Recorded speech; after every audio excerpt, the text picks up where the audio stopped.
All right, guys, we're here. We're live. A little bit of a delay. Lex was working out his connection. I'm wearing headphones for the first time ever, so I can't hear if my voice is loud. But welcome to the Poker Live podcast. I'm taking these headphones off. I can't do this shit. I Well, can't hear yeah, myself that's talk. All right, I'm good now. Okay, we're good. why We're are you streaming, having them on guys. anyway? We're here. We're live. What'd you say, Lex? Why were you having them on anyway if it doesn't make a difference if you take them off? I've been watching some podcasts. So I've been studying some podcast GTO lately, and I see these guys wear headphones when they do podcasts. So I'm like, fuck, I'm gonna wear headphones too. But yeah, it didn't sound very good. What's up? What's going on with you, Lex? What's happening, man? Not much, man. I'm back in Canada now. I'm done with the elite grind. Figured some stuff out for poker, so I don't know. I feel pretty good.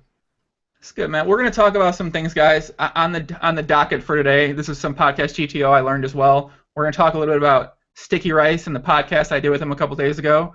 We're gonna talk about PokerStars rake change, see what Lex thinks about that.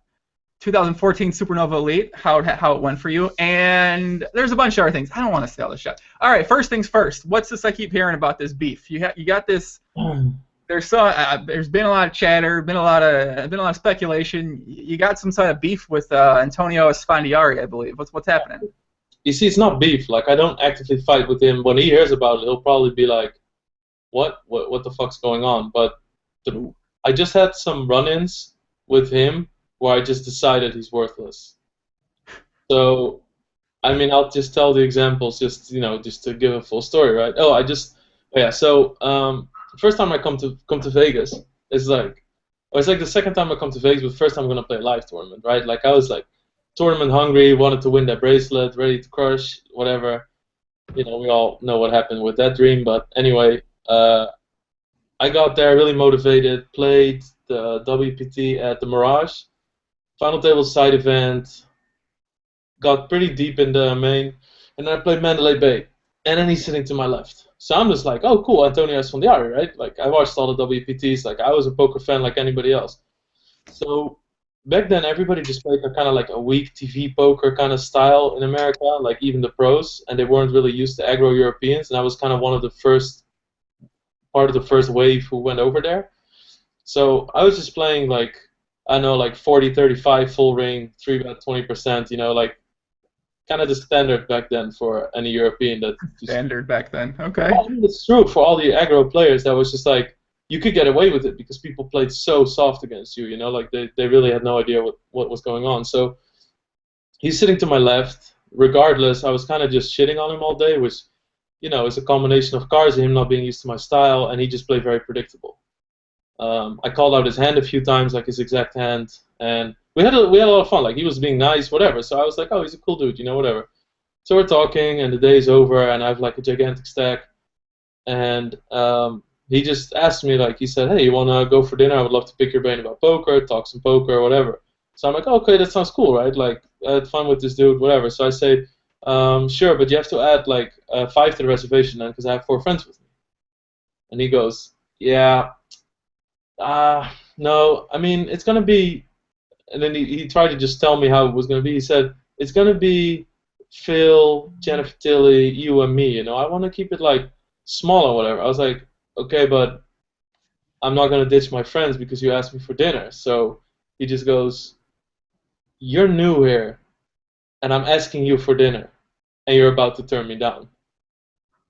So I was just like, okay, go fuck yourself. Like, you can come to the buffet with us if you want. Like, you're invited, you can come, but I'm not going to ditch my friends just because you think you're fucking Antonio and I should be grateful you're asking me to dinner.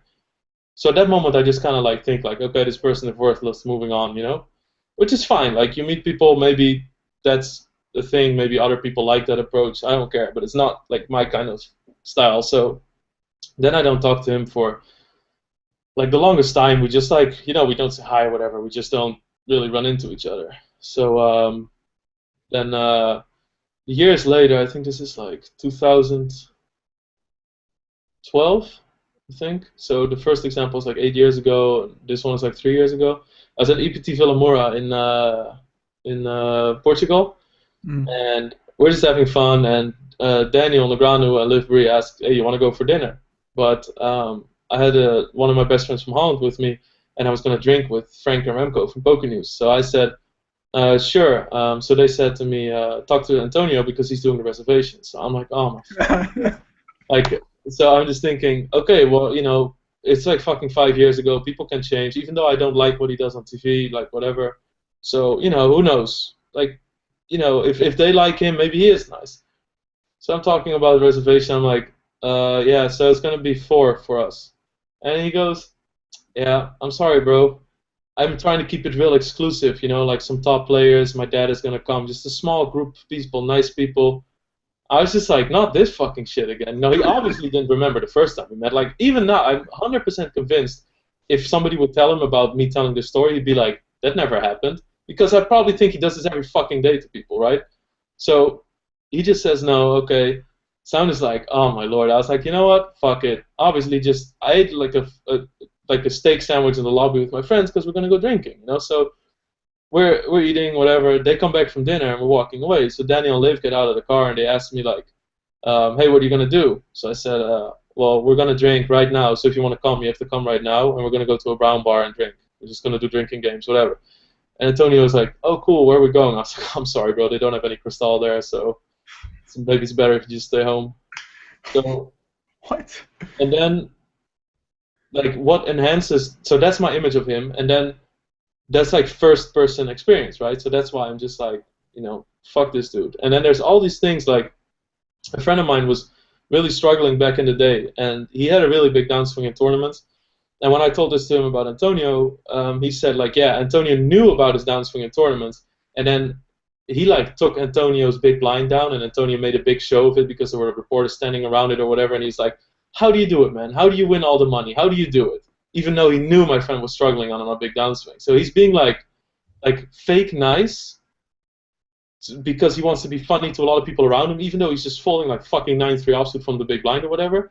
So he's trying to be like the popular dude, being nice, like giving a compliment, even though he kind of steps on somebody's soul at the same time, and he knows it, And just the attention for him is worth it. And that just, you can see it like PCA High Roller last year when Philip Grusom busted the 100K. He just, like, somebody just busted a fucking $100,000 buy-in tournament. It doesn't get any sicker than that, right? Oh, well, you have to, no, you have to stay because we have to finish a lot of things because I want to be on camera, You have to stay. And then Philip Grusom is just like there, like, he took it well, but, he'll sacrifice, he has no empathy for the situation people are in if he wants attention. Just like, when he walked into, during the same week in the PCA, he'll just go, because Elke's to his left, and I don't know if that has anything to do with it, where he wants to make Elke uncomfortable or whatever. So he'll just scream to somebody, hey, Laden thinks, how much would you need to wear these pants that Elke's wearing? Like, Elke wears flashy clothes, whatever, right? Like, who the fuck cares? Let him wear his flashy clothes. Like, if he wants that, then do it. And then Antonio just goes, look at these pants, bro. Look at these pants, bro. How much would you need to wear these pants? And then the other guy just goes, oh, not for $2,000, bro. And then Elke's just sitting there like, okay, nice, thanks, guys. And everybody's laughing because they think it's funny because, Laden thinks it's the cool thing to do and everybody wants in on it. So everybody's like, oh my God, Antonio's so funny. And fuck that guy. So that's why I'm saying, like, so that's, I don't have beef with him. I just don't like him. And this is the reason why I don't like him. That makes sense. Why have people started talking about this now? Because I'm just starting to hear about this happening now. Like, there was a couple people in the chat that said something about it too, and I haven't heard anything about it before this. Yeah, I did during the PCA a few days ago. I did an interview with Rickard Aberg from PokerTube, and he asked me if I had any fights planned because I said I want to go back to fighting because I think it'll stop me from drinking and shit like that or destroying myself because I can do it through training, So because when I have time off, I act like an alcoholic. So then he said, would you train for a fight? And then I specifically said, there's no one I feel the need to be competitive with right now. So if I would fight somebody, it would have to be somebody that I have a history with, like with Elke, or somebody I dislike. And then he said, oh, and then he kind of left the space up. So it's like, if I dislike somebody like Phil Hellmuth, I would gladly fight him because he annoys me. But, Phil Hellmuth is like beating up a 5-year-old, so you can't really say that. So I was like, okay, that's wrong. Like that could get me in trouble. I was like, you know what? I would fight Antonio, but I just said it as an example of people who I really dislike. and I think that's all people are always too like happy and like it's not one big happy scene. Doesn't matter. Like some people are cool, some people are not, and I don't mind saying who I don't like, because I say it to their face too. So I just gave an example. It wasn't an official challenge because if I just go about challenging a random dude like Antonio, who I haven't talked to in fucking 4 years, then I'm just another tool who has been training fighting and is challenging randoms to fight. So I really want it to be clear that I did not challenge him, because there's tons of people who challenge me who go, "I'll fucking eat you up, bro. I've been training for 10 years." Yeah, no shit, you could beat me up. Yeah, who cares? Like, what the fuck? Like, I don't go like out on the street and just like, shove a random in his face and just go like, "You want to play me heads up?" I mean, it's the same thing technically. Yeah, so I don't want to be that guy. So I want to have it officially out there that I did not challenge Antonio. I just fucking don't like him.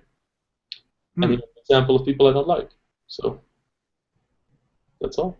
Well, I feel like that could be my first. I always want to take a story out of the podcast and then cut it up and then like put it as its own clip on YouTube, and I've never done that yet. That story might have to be one.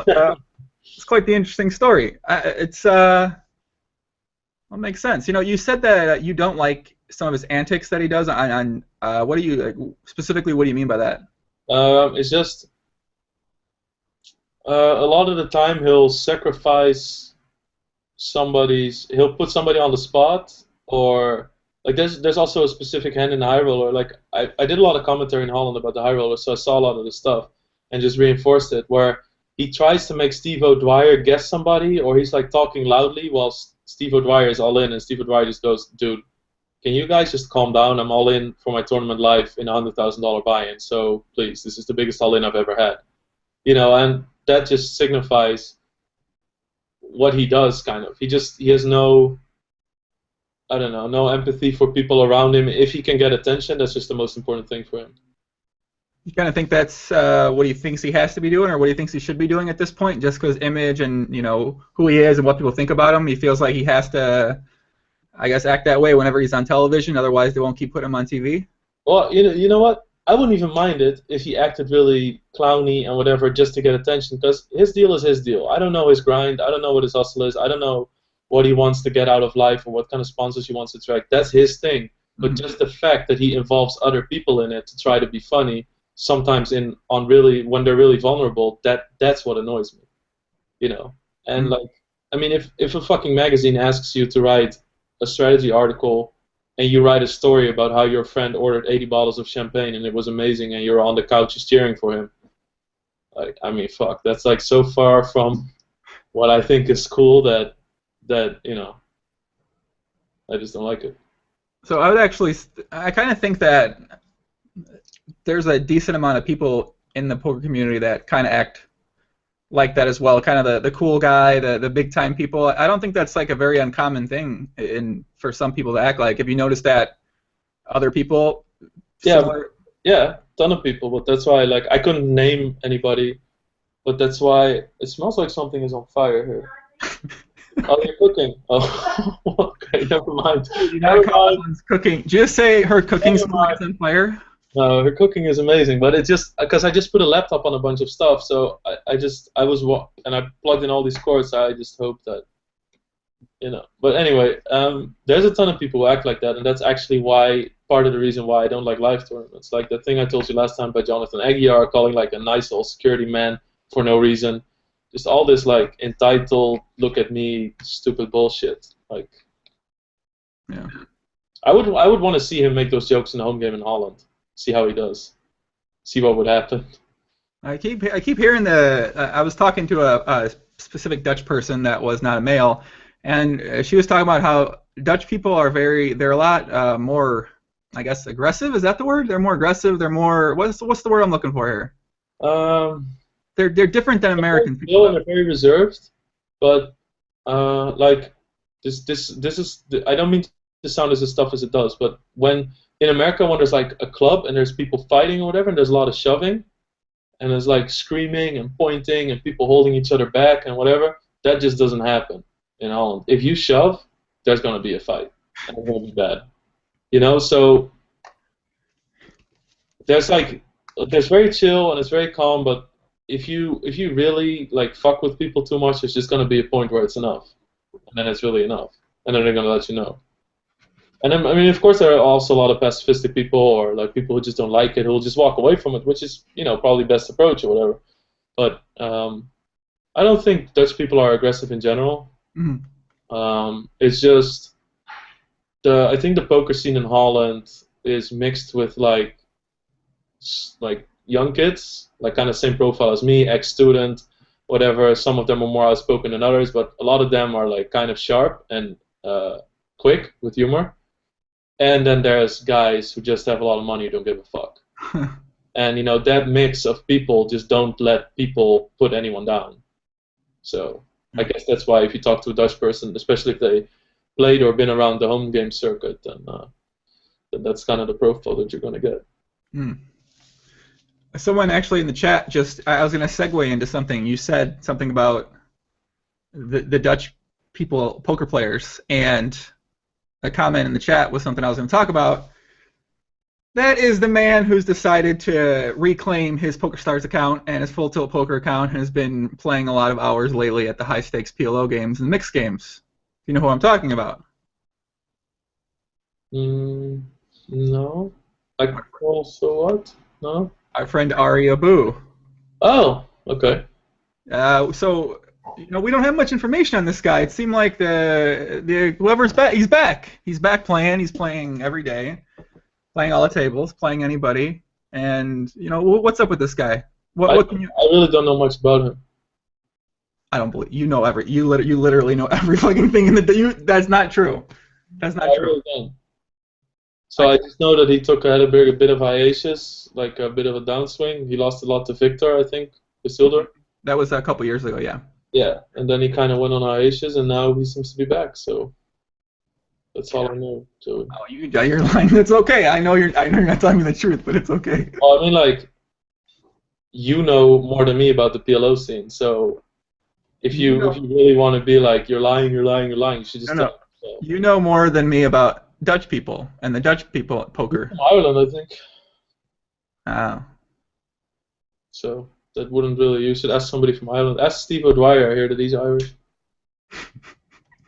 I'm gonna ask him. But good luck to Ari Abu. Ari Abu's out there battling. He's been battling, playing some 200, 400. He played a little bit against Oddson. Played some against Sauce. Played some against. I'm not sure, man. That guy's playing anyone. I hope he sticks around for a bit. There's been a lot of high stakes action going on PokerStars lately. Oh, anyway, play everybody was really entertaining. So he's a fucking beast. Who? Ari Abu. Yeah, he's a beast for sure. What did this say? What are these questions? Someone said this is way better than the Sticky Rice podcast. So I did a podcast with Sticky Rice 2 days ago. Have you heard anything about it? No, I haven't been at my computer. Do you know much about Sticky Rice and who he is? I just know that he made a run, and that is he a gamer? He plays. I guess he plays Counter-Strike. Yeah, okay. So he's a gamer that was just streaming, taking a shot at poker, and he went on like a 42K run, lost some back, but ended up with like approximately 30K. I have no idea. So I'm just telling you what I know. What I know. Like. So basically, he's a guy who streams games, started playing poker, acts pretty entertaining in his stream, ran up a role playing 10-20, playing rather fun, and this is like the formula to attract a lot of attention to you. This is all you got to do. He ran up that 40K. There's been speculation he probably lost most of it back. Yeah. But people wanted to have him on a podcast, so we had him on a podcast, and let's just say that it was weird, man. It was weird. It got weird. Yeah, and I want to know why. You have to tell me. So okay. So here I am. I sassed him a couple of times. Like people in the chat were like, "Let's do a podcast together. Do a podcast with Joe or Joey, whatever." And he was very hesitant about it. So finally, he's like, "All right, fine. I'll do a podcast with you." And before we started the podcast, he said something like, "All right, so you're gonna talk shit to me now? You're gonna give me shit?" And I'm like, "No, I'm just gonna talk. I just want to figure out more about you. People love you. They want to learn. They want to know more. Like you want to know your story. They want to know what's going through your mind." So he's like, "Okay." So the podcast starts, and he's just acting. He's like he pretty much was trying to Antonio Esfandiari me. It felt like he was really like the cool guy and like me big time and like like he just making. I think I'm pretty sure he's making up answers to different questions. Like one answer would contradict another answer, and it was like semi awkward, semi kind of weird, and it was yeah, it was very weird, man. But it's, I mean, maybe it's not one big troll. I don't know. Maybe he just is really fake. I have no idea.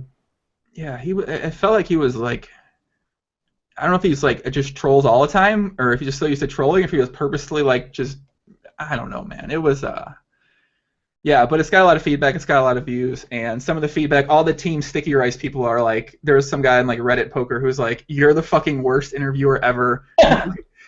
He's like, you're like fucking terrible. Like you're doing a disservice to the poker community by doing this terrible interview with Sticky Rice. I was like, holy shit, okay. I'm like, all right, like so. Yeah, it was interesting. All right. But I guess the formula is, if you're out there and you're an entertaining person, start streaming some poker, and you potentially get a couple 100,000 views on your. Money from if you want to make money at Twitch, you have to be really fucking good though. Like not good at poker per se, but just you have to get a lot of traction to make money. So you have to be good as in just good in marketing, good in advertising yourself, good in putting in hours, good in being funny? Don't necessarily have to, because it's also word of mouth, right? Like, I mean, shit travels over the internet so fast. Like, people post it on Reddit, on gaming sites, poker forums. So if people like what you do, you'll get a lot of traction really soon in these days. But if you look at like gamers, right? Like some of the best gamers, they get donations, subscribers, everything, and then some of them will get between 1,000 and 2,000 average views per day. Mm. So like they'll have like, let's say on average they'll have 1,300 viewers watching, which is a lot, right? 1,300 people watching you a game. They'll maybe make between $500 and $1,000 just from ads a month. So for it to be your job, you have to do a lot better than that.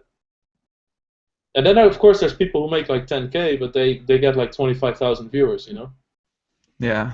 It's so Twitch Poker. There's been pushing this thing really hard. It seems like they have like a representative who posts on 2+2. They have like a guy who. It seems like it's starting to. It's at the beginning phase of everything. Like, what are your thoughts on it? What do you see it? Where do you see it going? Well, I mean, it could be kind of like a thing in poker where it's like that whole thing when the whole cam started in the WPT and stuff. If now you can just watch your favorite online players play live, I mean, it's different than a training video, right? Because it's always live. There's interaction with chat most of the time, so you're part of it. You can even put open tables, watch on the side, and it becomes very real in a way, I think. And you can see more emotion, especially if people stream longer, you know. I don't know if most of them are really politically correct. Will just go like, you know, when you get some bad beat, and you know, on the inside they'll be cooking, and they'll just go like, oh yeah, that's poker, that's part of the job. You know, I would want to see somebody who just throws his mouse to the window, but I don't know. I think it's one of those things where the more open stream of information there is, the more interesting it becomes, and it doesn't get more real than streaming it. So I think there's definitely a future for poker and streaming. Yeah, I feel like it's gonna be. It's almost like the next a next thing in a way in poker. Like you can almost get well known in poker if that's what one of your goals are from streaming on Twitch. And I don't even necessarily think you need to be really good at poker to succeed at it if you're entertaining enough, and if you do. I mean, it's going to be interesting. There's going to be someone who comes along who isn't very good at poker, but is going to get insanely popular from doing it. Exactly what happened in the live scene with all the WPT heroes. Like some of them were terrible, you know, right? Exactly. Because they're a character. So that's a good point, and I feel like that's what's going to happen with this whole thing from Twitch, and you know where that goes exactly. You know, what comes from that, I'm not quite sure. I don't know where what that leads to, getting well known on Twitch, and I guess that could. I mean, I don't know, sponsorships potentially by different sites or something in the future. Why not? I mean, if somebody has a lot of views and he's always playing on your site, and people like watching him, and people want to follow him live also, and he'll generate deposits or views, then he's a much better, you know, target to sponsor than somebody who banked a fucking tournament randomly somewhere. Yeah, he won a tournament just like all the other people in the world. Yeah, I guess at this point, the tournament people that win tournaments, I guess it's not a very exclusive thing anymore for the most part. No, it's just like also, but the brand itself is making itself less exclusive, you know, by all the bracelet events. I mean, in a while, if they keep going, there will be bracelet events like, you know, on 5 different stops a year. Well, like, how is it special? Then it's just another trophy that you win. It's not having a bracelet. I remember when I started playing poker and I was playing a final table of an 800 euro tournament in Amsterdam, and they announced the final table during the Master Classics of Poker, and they announced the final table, and it was just like bracelet winner, and I was like, holy fucking shit, this dude is legit, you know? Like, to me, that had that sound like it's like a holy grail kind of thing, and this becomes less and less. Also, I mean, that's like, of course, like, I genuinely think that all the people who are crushing tournaments right now, if you look at a guy like Scott Seaver, you know, obviously very good. You know, people like that, or all the German kids are amazing at poker. So, obviously, those are really good at poker. I just don't put any value or accomplishment in having won a tournament. You can be good at tournaments, and that's something I respect. But if somebody said, "Oh, I won a tournament here or there," I couldn't care less. That makes sense.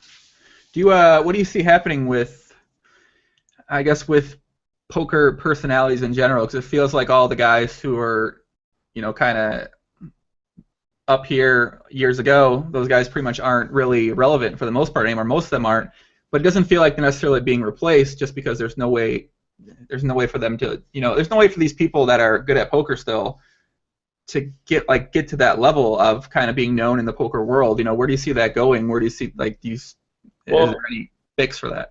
You also go back kind of like the debate: how entertaining do you have to be? Like, what is your responsibility to be entertaining when you're on a TV table? You don't have to be, but you sure as hell won't get a sponsorship. So I'm sure that interesting characters will emerge that have the combination of being likable, have charisma, and are good at poker. I do think that the newest wave of people that are sponsored are through things like Twitch, because they kind of tried the thing like, oh, he's a poker celebrity because he won stuff or whatever. I just don't think that that's that important anymore. People need to see somebody on TV that they can aspire to being, or having the same career, or follow his path or whatever. That was always kind of the way they sold me within PokerStars, is that, if somebody from higher up would ask, like, yeah, but has he won any tournaments? What is his record? Then, the answer would always be no, but he started at 1-2 cents on our site, and he went up to 200, 400, which is kind of like aspires the dream of any grinder has, right? Mm. I mean, it symbolizes the dream that any grinder has. So that was kind of my sell for it. But I just think that, like what Jason Somerville is doing, for instance, he's having a lot of views, all that stuff. Like, people like that will get their turn now, I think, to maybe get a shot at sponsorships, or maybe, because the industry is just becoming more corporate in a way where, if you look at all the big takeovers, a lot of the high-ranked jobs are being held up by people like that used to work at Microsoft or all that kind of stuff now, or Apple. It's like it's becoming a regular big industry now, where like sometimes you'll hear like, oh, this guy from Apple works at Microsoft now, so he's a new CEO, whatever. That happens in poker too. So and they just don't see the value of paying some random. Well, they're not random, so that sounds too denigrating. But if they're like, why would you give? Is there really enough value to give somebody who won a tournament once to give them 300,000-400,000, whatever their contract is, a year? How much money? 300,000? I'm not saying that everybody gets that, so don't quote me on that, saying like, oh, bookstores people make. But of course, there's contracts. There's people in the poker industry for any kind of site who make that kind of money. And then now there's all these corporate people coming in saying, is it really worth it to sponsor people like that? Like, do they generate 300,000 or 400,000 in new signups a year? And then in a lot of cases, the answer is, I don't think so, or maybe only the first 2 years, or so. That's why if you cut down on that, but if you have somebody who's actively doing stuff with a lot of following, where new people are signing up, new people are discovering it, then you have like a new pattern of people who fall in love with poker. And especially if it's through a gaming platform, because a lot of the gamers are 16, 17, 18 now, and they'll turn into an age where they're allowed to play poker. So there's an infinite stream of new influx. And I think that's what Twitch is so valuable for. Yeah, I think what I've noticed is, I know one of my friends, Quentin Husky Mudkips, he does YouTube stuff, and Stars did some type of thing. What'd you say? Is Husky for StarCraft, you mean? No, I mean, there's probably another Husky, but he plays Minecraft. He does Minecraft videos. But PokerStars did something where he like him and some other people, like, they like got coaching with like Nano and God like Roy, I believe, and I'm not quite sure what came from that, but it seems like they're trying to almost reach out to those type of players or those type of people and get them sort of involved with Poker Stars or poker somehow in order to, I guess, grab people from their fan base or their viewership. Of course, I mean, if you look at the best potential customer for any poker site that are not of age to play poker legally yet, what group do you get to that are the most suitable for that? It's gamers. And then what's the biggest gaming platform? It's Twitch. It's all very logical if you think about it. Yeah. I think we're going to probably see some, I mean, the Twitch community in poker right now, it's so small. I guess there's probably a couple people outside of Jay Carver. There's maybe a couple people that are popular at all, but it's going to be interesting to see what happens with that. I think, yeah, I'm interested. It's going to be fun. Ali Bro, what's up, Ali Bro? He says, is it me or is Lex always on the edge? On the edge? You literally look like you're on the fucking edge, right? You're just like ready to just like bluff off your stack or something like that.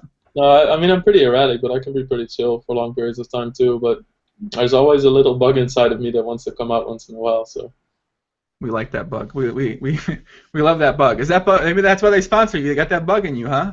I don't know. I mean, I think I'm one of the most edgy ones in like social media and things I say in interviews and stuff. So I don't know if that's a good thing. They don't tell me that they don't like it, so whatever.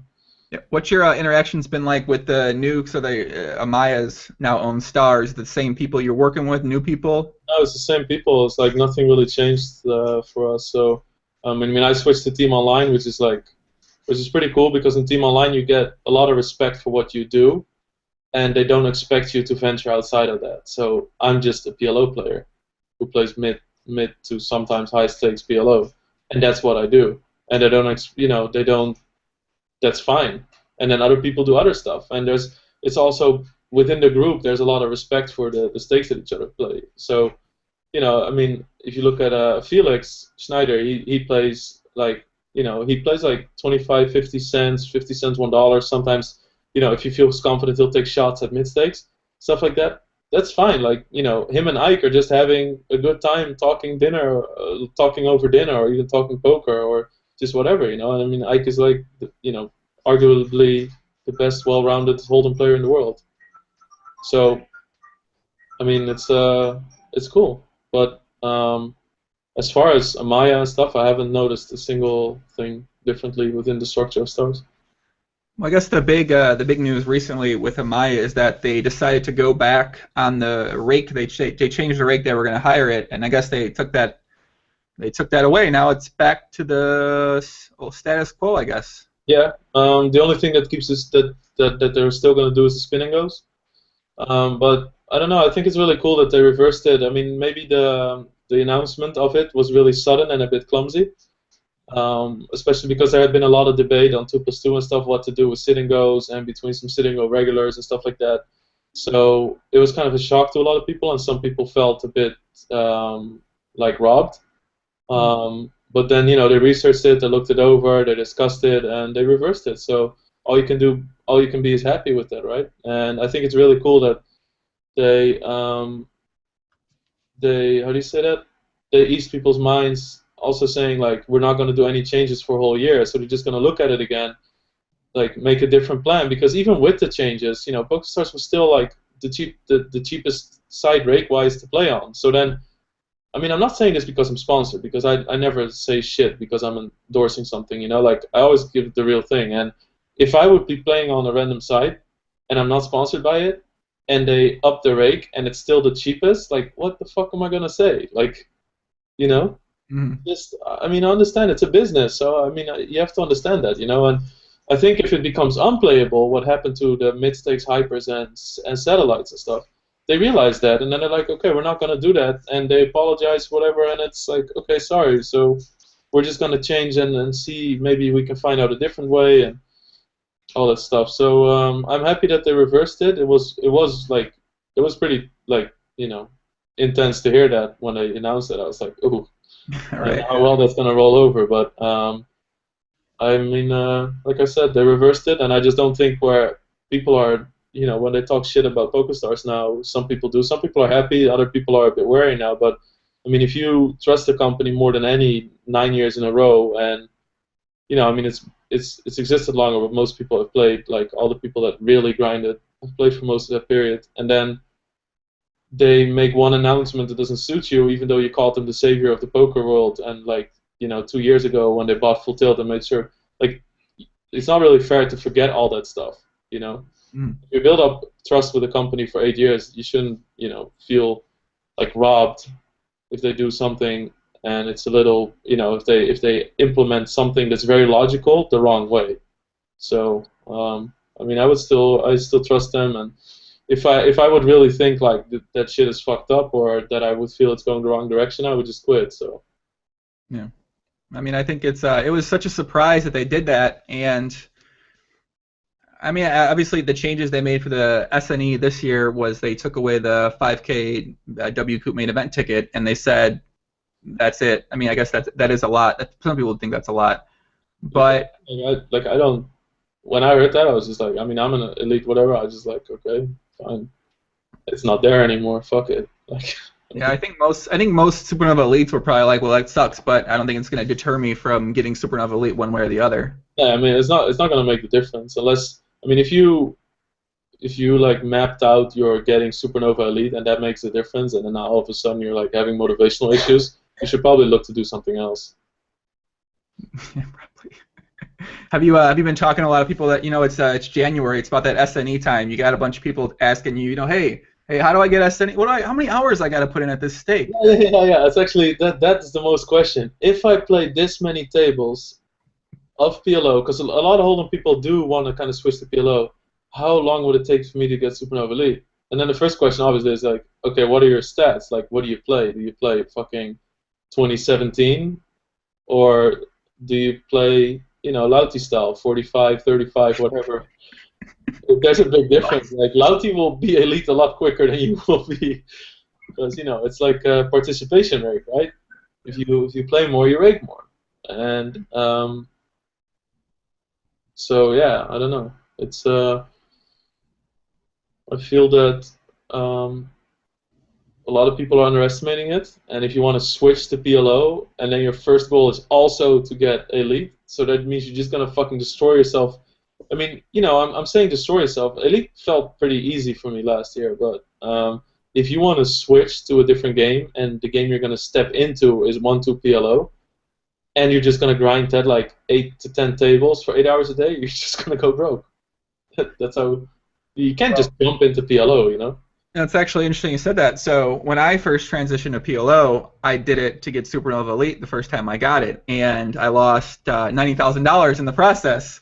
And I was like, oh, so I was also 24 tabling. Might have not necessarily been optimal, but that was the exact same thing that happened. I was like, all right, it's all right, easy. This is easy. I'm 24 table, no limit. This will be easy. And then, yeah, not as easy as you imagine it might be, unfortunately. So. But you did it at the end, right? To fill it up, to make elite, to rush it. Kind That was the second time. The first time was like gradually. I did it over like 4 or 5 months, basically. Yeah, okay, but like, I mean, if getting elite, if you know that you're going to be elite the next year, it's worth it to lose 90,000 to get it. Because if you don't get it and you know that you're going to get it the next year, you cost yourself like $100,000 in rewards. So that's actually when I had trouble with motivation the first time I was grinding elite. My friends told me just to play hyper Syngos just to get elite, and I said I suck at those, and they're like, it doesn't matter even if you lose 60K because it's still worth it. Because it's so valuable to be elite while you get elite that it's worth sacrificing money for beforehand. Because otherwise, if you know you're going to get elite the year after, right? Like, look at the difference in rewards and FEPs that you make if you're a Supernova grinding to elite or if you're an elite grinding to elite. Like, you make so much more money from the FEPs. It's 1.5 million difference, right? 3.5 and 5. So 1.5. So, but it's also you also have to count the bonuses that you miss out on by not this year. That's true. That's true. the mistake people make in calculating it. That's true. So that's what I was told. So that's what actually got me fired up enough to finish it the first year. Dude, you're just looking for any motivation. You're like, just give me a reason. Just tell me something so I can get SNE, because you're Well, gonna get something SNE. that clicks, right? Like, and my friend just said, he just said, well, finishing on 800, then you're just an idiot, because I think over the last 400,000 VPP, if you make it to elite, you get with the rewards that you get 93% rake back, just over that last 400,000 block. So you're just pretty much almost negating 100% rake back over 400,000 VPP just by saying, oh, I don't think I can make it. Interesting. Well, I guess if you guys are out there and you're listening to this and you're one of those guys who gets 800,000 BPPs. I mean, some people, that's just their quota. Like, they can't go further than that, But what my friends are saying is that's when you should destroy yourself on Sit and Goes to just get it, because it's worth it. I can't. I have to say, like, given that you want to make elite the year after, because if you don't, you need to have that 1.5 million FVP difference. Someone mentioned because you got SNE last year. Congratulations, by the way. What's this year? How many times you've got it now? That was my second consecutive time. Nice. Someone said, Martin. I'm pronouncing his name wrong, but whatever. Joey asked Lex about his 150K VPP challenge. Well, was that month you made like $100,000 at 2.5 Zoom? No, I just wanted to. I just had as a kind of a goal to make a lot, and I ended up wanting to do 150K. I talked with some friends, but I ended up making 320. So. Yeah. How much did you make during that time span too? Just like what? How many buy-ins were you potentially up during that time span? I mean, I could be. It is rumored that I might have been up a few hundred buy-ins. Speculation, huh? Some speculation. How sick is that, man? God, that's fucking just. That's crazy. That's the life, man. It's like you run like God, and just like every time you click a button, it works out. And you just make like, I don't know, like if you make $1.50 a hand, then. Wait, what? No, wait a sec. Yeah, 320,000 hands? No, less hands. Oh, okay. What's VPP rate that you're getting? I mean, I wasn't making on all limits. Like on one limit, I was making $1.50 a hand. So I think on average, I was making like 90 cents a hand. Oh, okay. And I had I don't know. I'm not gonna say my VPP rates because I don't do that, Joey. Like, you're not gonna trick me into giving all the obvious calculations and to be like, oh my god, you make that much money in 1 month. Well, I know you had a good month since you like basically took off the last fucking couple months after that. You like did that and you're like, I'm not playing anymore. Fuck this. No, because in September. In September, I went to Canada and I started playing the live games a lot. You were telling me about those. How was those? They were great. Like, they were fun. Like, a lot of fun people and good action. And I just switched to PLO, so it was great. It was like 25, 25, 50, 100 PLO. Oh. And I mean, it was awesome. Like, a lot of big pots. PLO, people raging.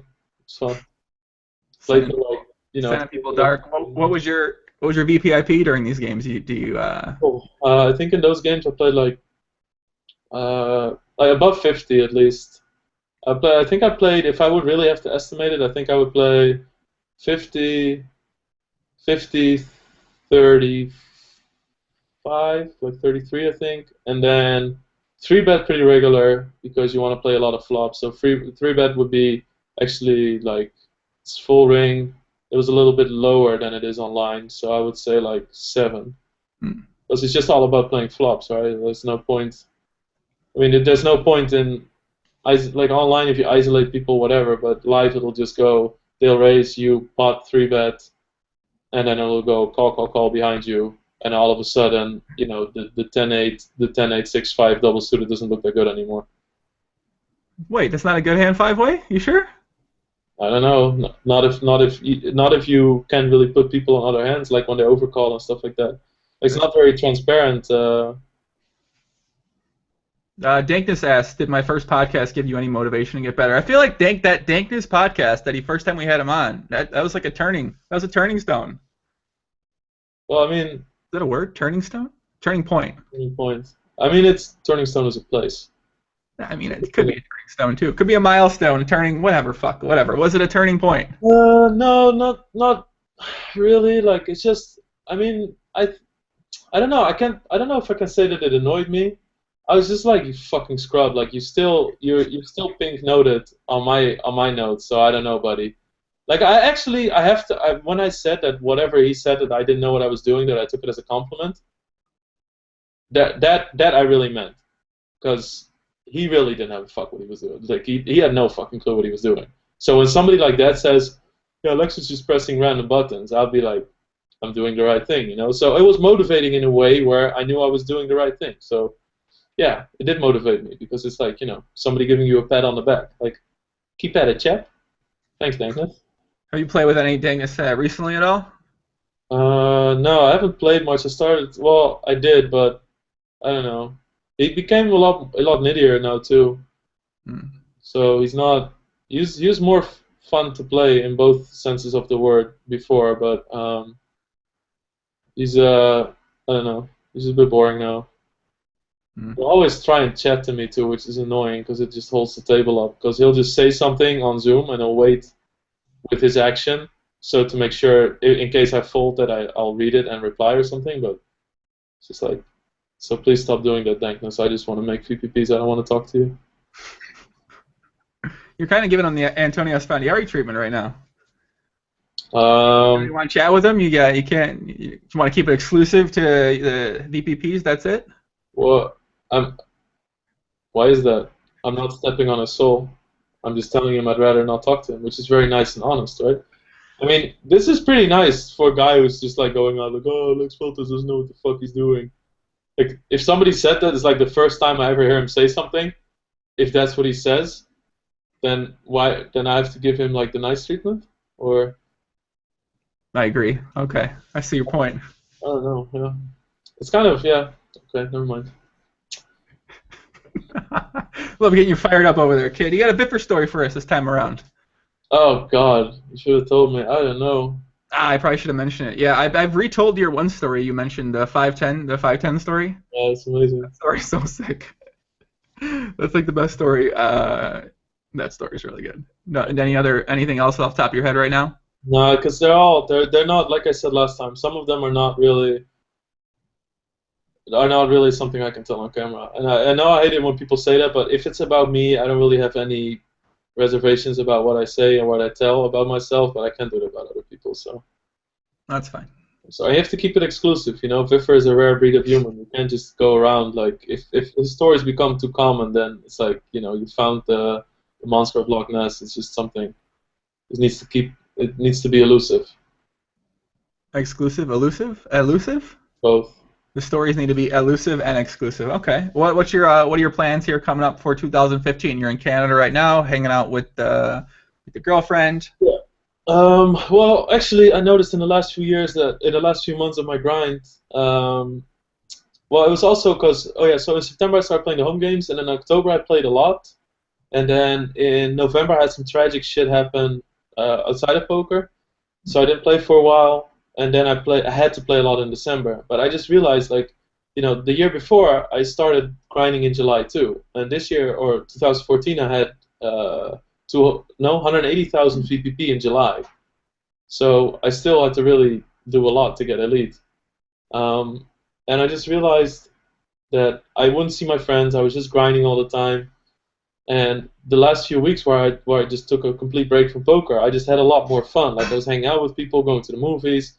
Okay, I drank, like, I would say a little bit too much, but I drank way too much. But, you know, that's whatever. That's something else, you know, a different problem entirely. So, but I was having so much fun and being social, and now I'm working out again, and that's always kind of what I feel like I want to do, and I just feel like I should just spread this year out more, where I can grind the same volume, but not do it in like a few months, where I just, like, I would rather destroy myself in other ways, like, you know, do fighting again, or just coma drink sometimes, or like, I just don't like the grind alone for months after a while. Like, it gives me a good feeling. Don't get me wrong. Like, like that destruction gives you pleasure too, in a way.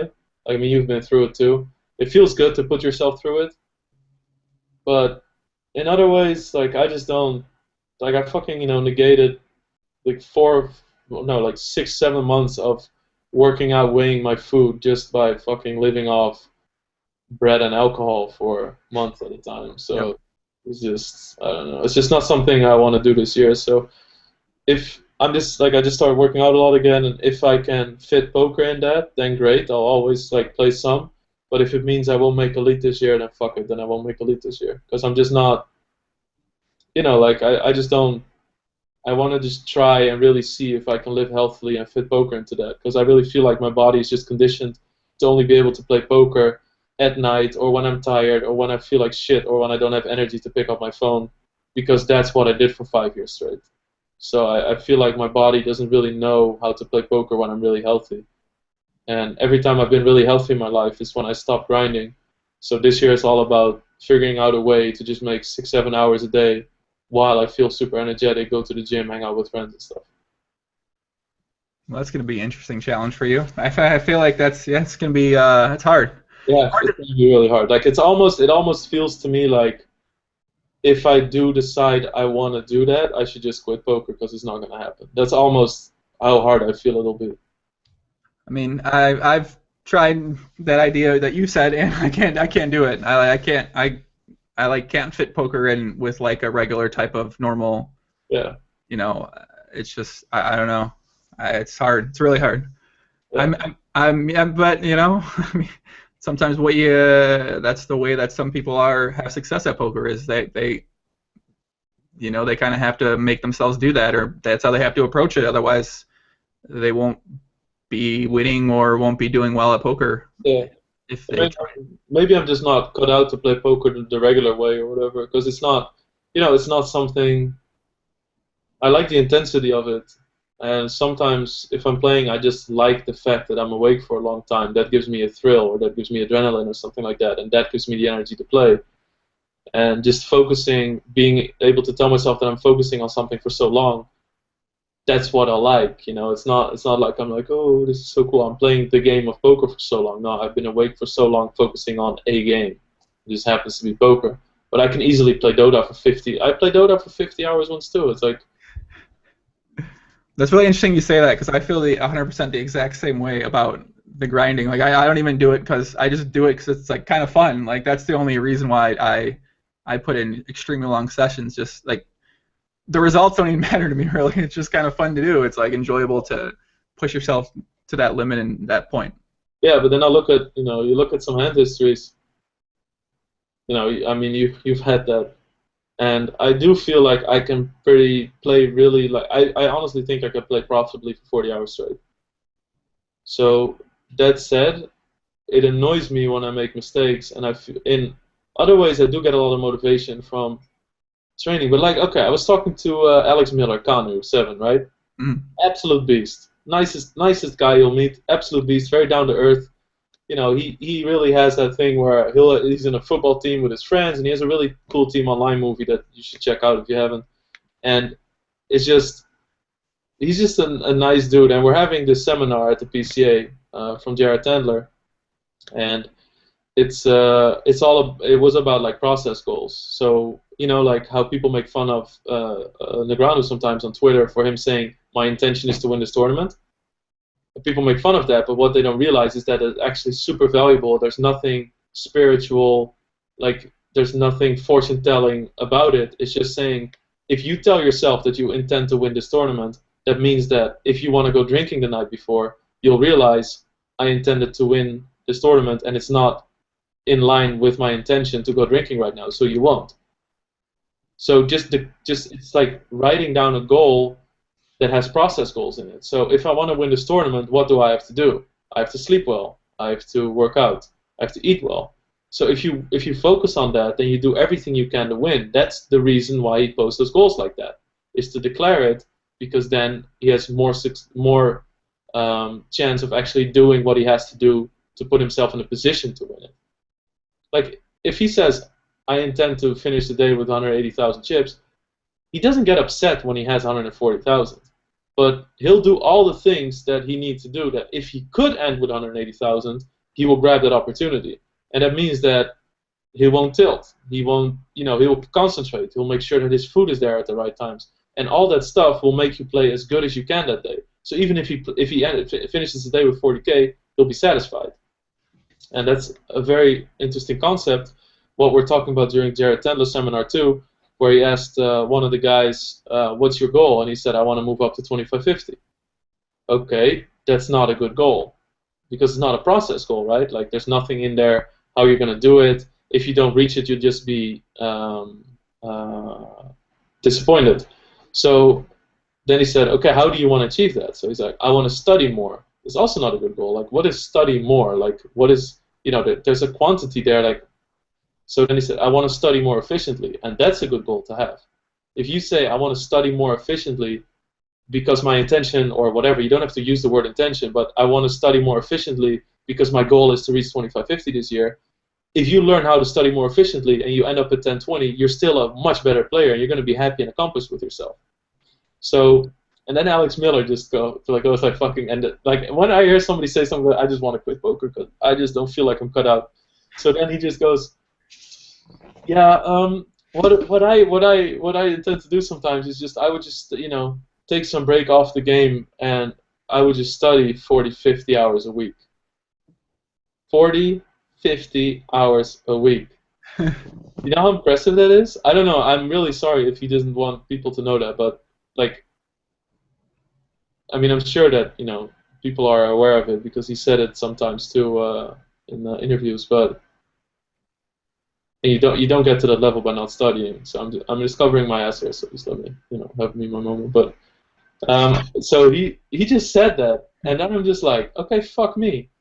Like I'm fucked. I'm not gonna do that. There's just like no fiber in my body that wants to do that, and that's going to do that. I wouldn't even know where to start. After like half an hour, I'd be like, "Yeah, I looked at my hands. So now what?" I didn't even know that you could select shit in Hold'em Manager where you only saw the pots where you call a preflop raise or something. And people are like, "Yeah, you can alter all that stuff." I was like, "Oh, okay, great." And then what? You look at it. I was like, "Okay, it seems fine. So now what?" I mean, like, I'm not dumb. Like, I could discover leaks, and what actually gave me the biggest boost in August was by studying. So that's how I really improved my game. But like since August, in August I spent 2 days studying before I was really like, okay, let's try to get as good at PLO as I get. And then after, I maybe studied 5 hours since August. That's it, And then I was just like, fuck, this dude just can take a break and study like a job. What's your job? I study poker. Because that's how much hours he makes, like a regular fucking job. So then I get really in a way where if this is where poker is going, it's not cut out for me. So then I just asked Lauti and I said, "Do you do that? Do you run like Sims and do you study?" And he's like, "Fuck no, I just play and drink." And I'm like, thank God, if I can get to Lauti's level, I'm just playing and drinking, I'll be happy. Lauti, shout out to Lauti. Okay, so during the High Stakes PLO Awards, I said that Barry Sweet was the top winner in PTR. After it was updated, it was actually MOP was number one with 1 point something million, and Lauti was number two with like 990,000. Wow.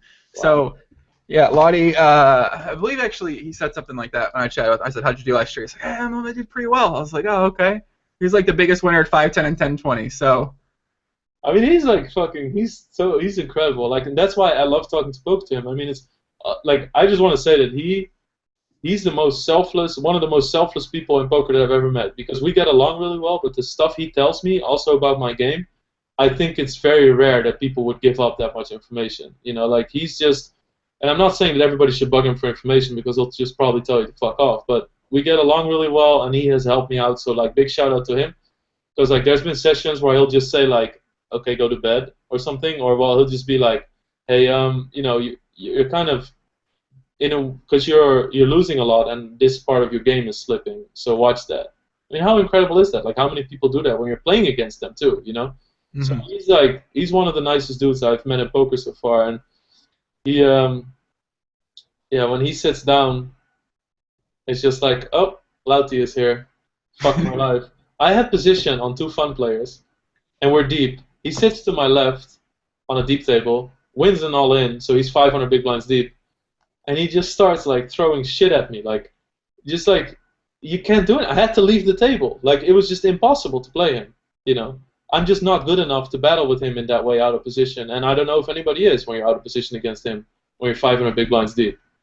Just the way he just murders you, and it's just because that's why I tend to want to talk to him the most because I aspire. Like his poker style is what I most aspire to being. You know, like he doesn't base it on stats. It's mostly game flow. I mean, of course, he looks at stats, and I think that when people say field player these days, it's a very denigrating term, where very degrading because it's like almost like oh you're a field player, like it's all about GTO stats whatever. But I feel that because in PLO there's so many standard situations or like lockdown boards that a lot of it is based on game flow and like what do you think, how is somebody going to adjust to what you've been doing in the past, and that doesn't show up in the stats, and that's why a guy like Lauti is really good at PLO, and that's why I think I can become a lot better at PLO than I could at Hold'em. And that's why I talk to him the most because I aspire to his style the most. Because he will never say to me like you know what's his lead turn percentage whatever. He'll never give me an answer like that. So and I'm not saying there's anything wrong with it, but like talking to the cleaner about PLO is incredibly motivating, and it definitely pulls me more towards where I know I need to study, or I'll go over hands and stuff. But in the end, I know I don't have the capability to become a player like he is. Like just the way he approaches poker, you know. Yeah, the cleaner's been.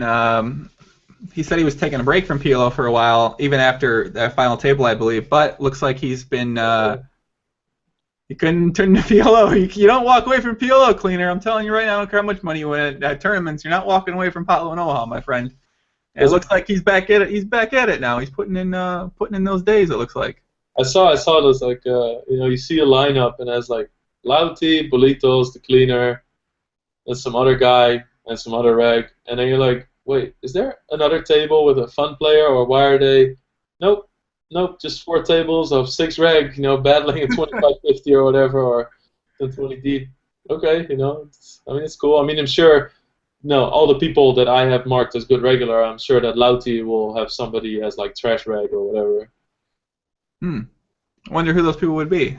I mean, I can't, like, that's why I can't really ask him about some people. Like, sometimes I'll ask him, like, I don't know a person, I'll just go, like, do you know this dude? Like, whatever, like I can't figure out, even though in PLO it's really hard, right? Like, in Hold'em you'll have a sample of 200 hands and you can mark somebody down exactly for what he is. In PLO that just doesn't work. Like, I had a lot of people that I've had put down as, like, huge fun players, and I changed into good regulars. Like, I Mr. Ubin I had as bad regular for the longest time, and suddenly... No, and I did this like last time we did podcast. You ripped on him, and I said that I liked him, and now you're like, oh, you're giving him awards and shit for impressive graphs. He's Russian PTR. That shit's fucking sick. Yeah. So exactly. So he, when I was playing, and this is like 2.5 years ago, I think, when I really started to play PLO, and I was playing him, I was like, this dude is fucking garbage, like absolute fucking garbage. I don't know why he plays. I would sit down, start tables heads up with him. For the longest time, I thought he was a really bad regular. And then all of a sudden I talked to Jorrit, and Jorrit pointed out some leaks in my game, and especially like, you know, some certain stuff with how I played kings or how I approached people with high 3-bet percentages, stuff like that. And then I made adjustments, and they really worked. And I looked over my notes, and I was like, that's what this guy is doing. So he's just actually, he was way ahead of me, and he just had the solutions to things I didn't even know were a problem. And that's why I always respected him, and I always, even when you said last time during a podcast we did in like August or whatever, you said something like, I miss you being, we don't like him, he's a fish, or he's just getting stuck, or whatever, something like that. Like it was during the Yarny, it was after Yarny prep back, because he played all the time during the Yarny streams we were doing.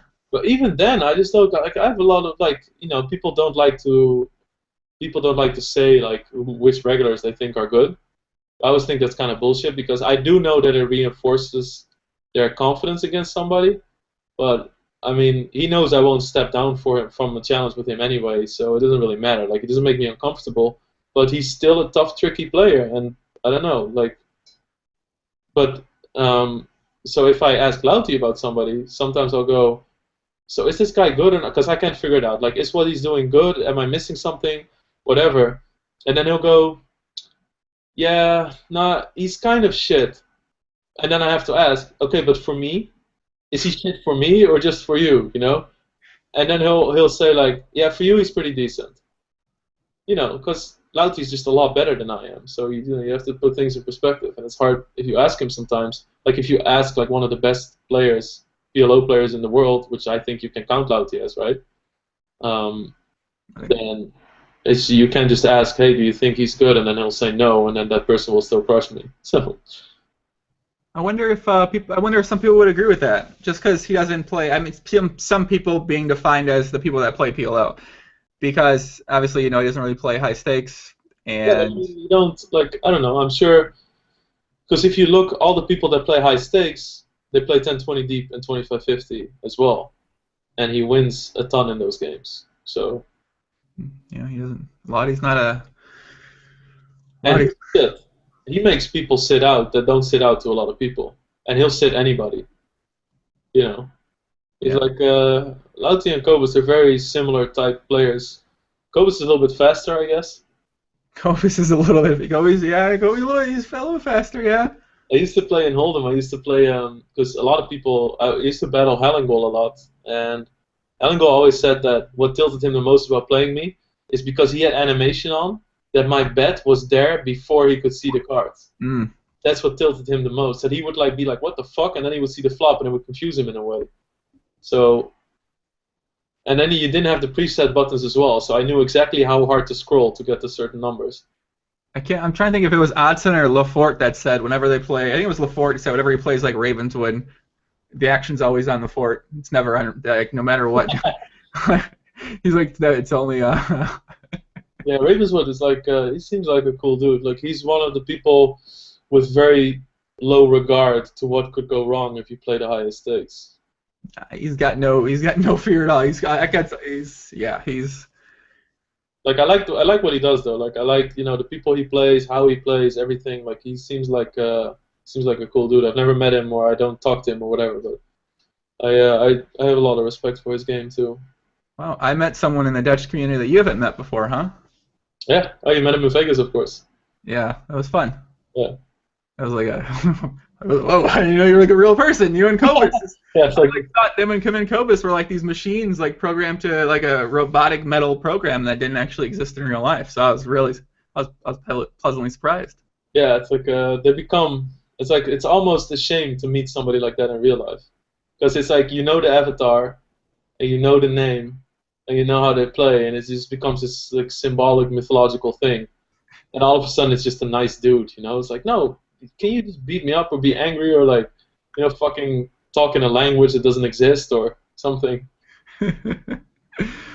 That's kind of why I guess I don't meet too many like PLO players around the world. So it was kind of surreal at the time, just like because there was like it was like Cleaner over here, Johan. I went there with Johan, and then there's like Cobus and Raven and stuff. So I'm like, God, this is more PLO players I've been around in my life. Like at one time, this is like I don't know what was I was like it was surreal. It was really fun.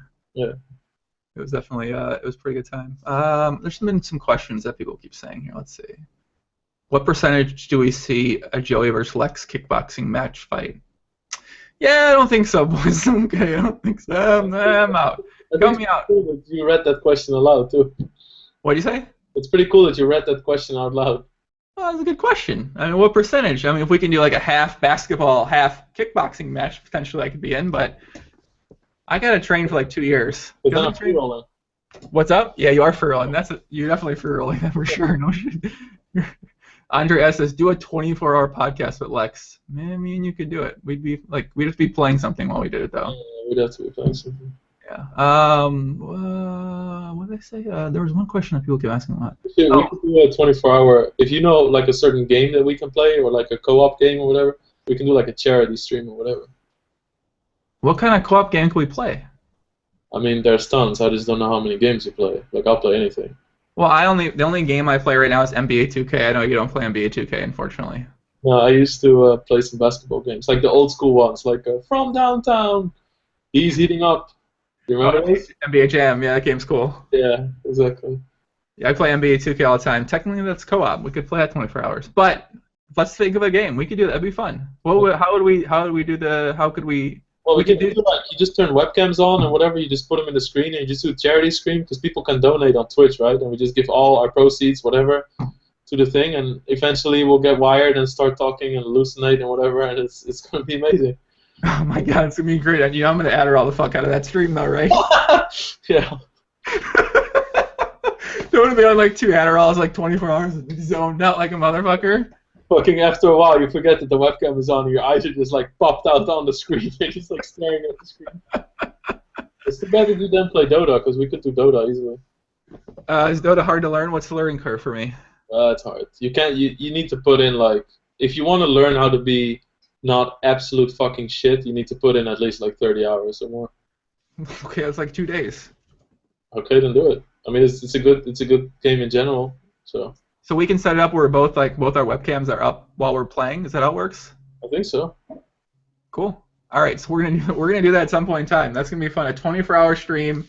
All donations go to a charity, and we'll talk to people, and it'll be fun. Yeah, you can just have Steam chat open, or you can pause games, or even if it's like fucking, I don't know, playing some old Nintendo game together or something.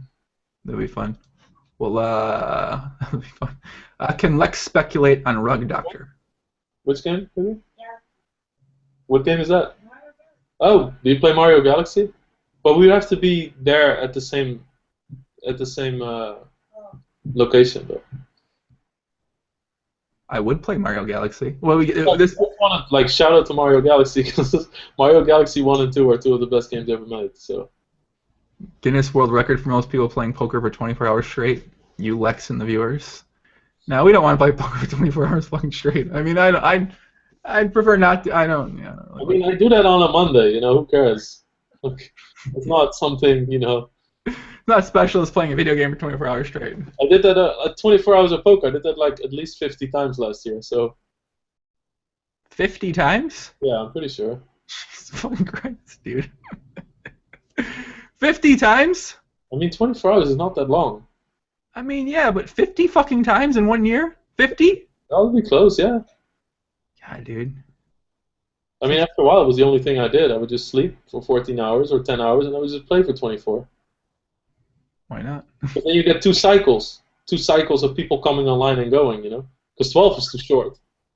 So then you have to go to 24. Or you have to upgrade to 36, but 36 usually turns into 50, so...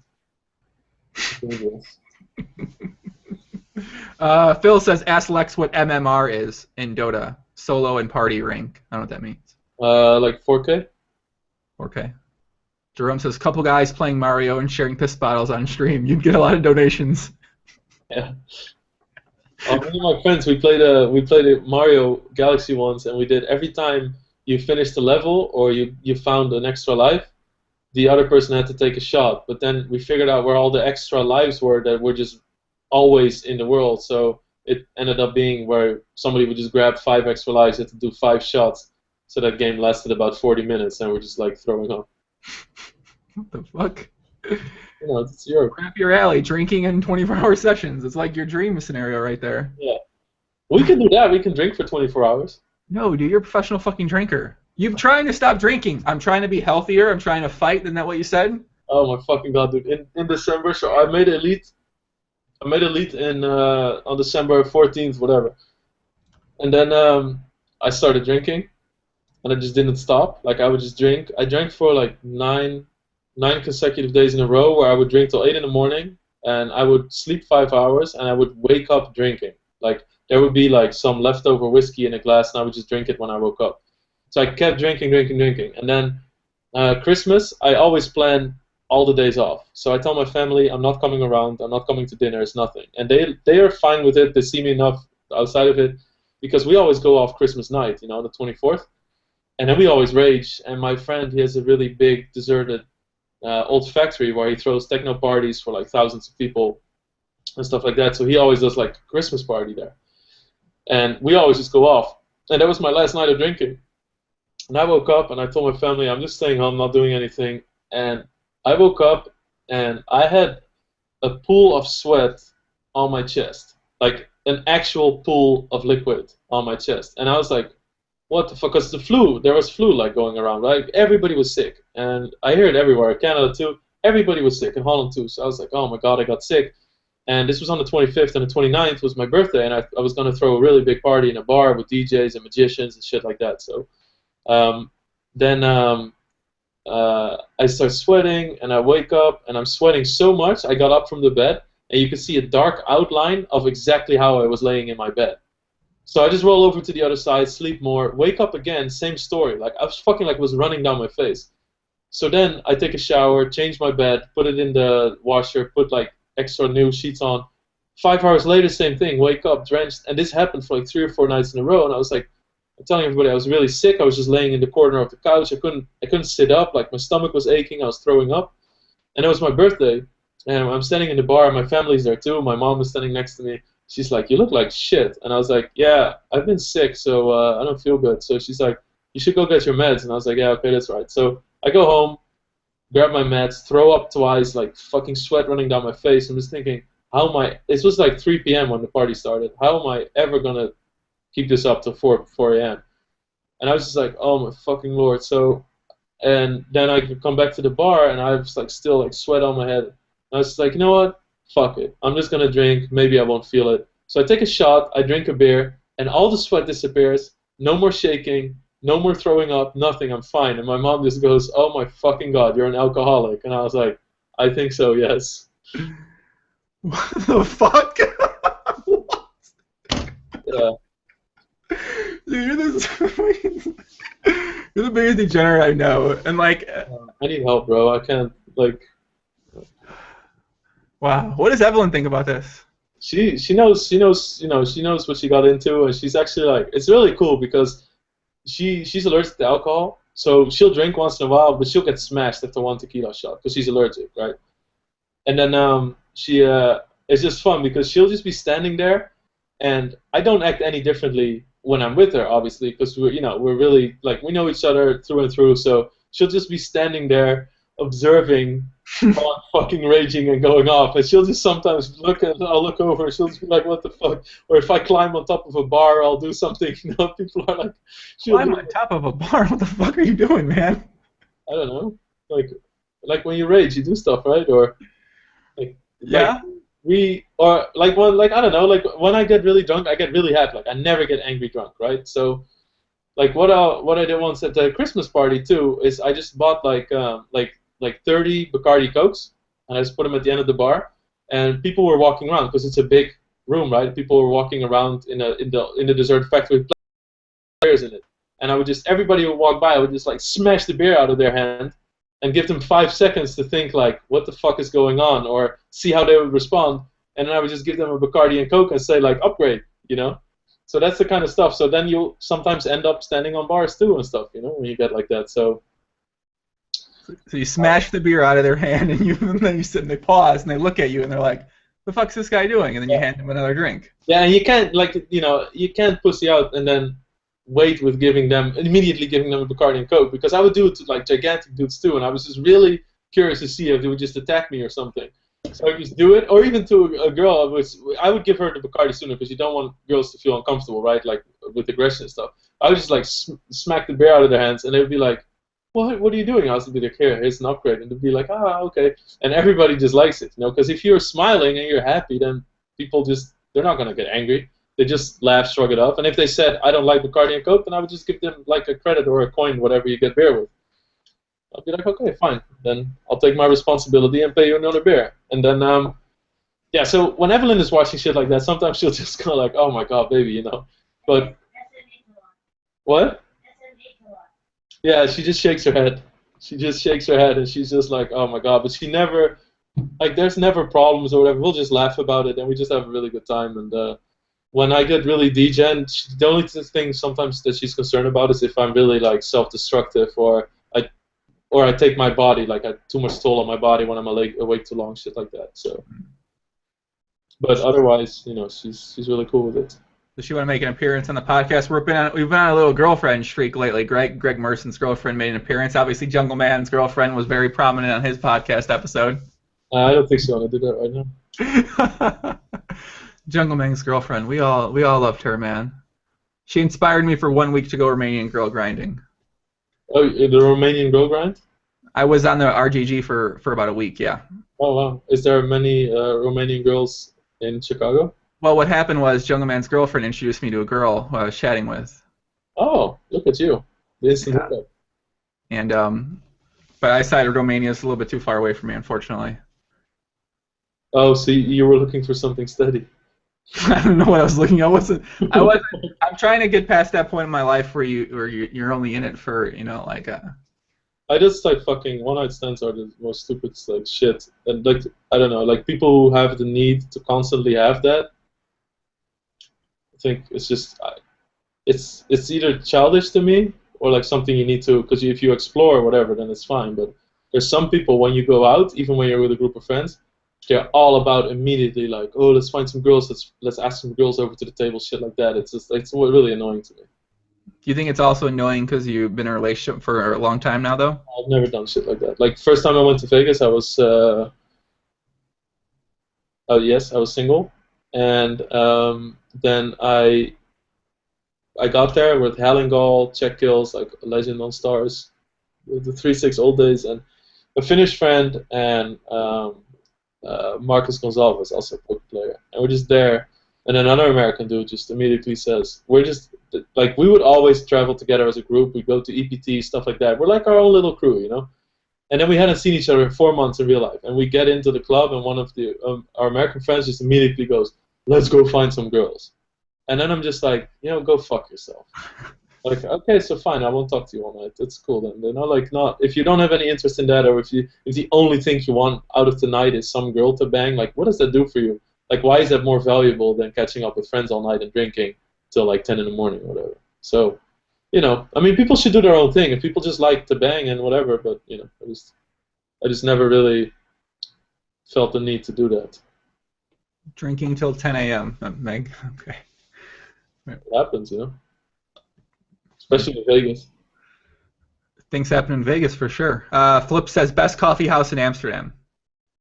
I don't know. I don't smoke. I stopped smoking weed when I was 15 or something. Okay. Stopped smoking weed when I was 15. Okay. Adam says, did you drunk and head cook Freddie Deeb? What? Did you drunk head kick Freddie Deeb? No. Freddie Deeb as in the short guy? Yeah, he's so nice. What? I don't know. Why would I drunk kick that dude? Like, I get along with him. He's sassy. He's a sassy guy. He's quick with comments and stuff. Sasha says, ask Lex if he ever burns out or gets sick of poker.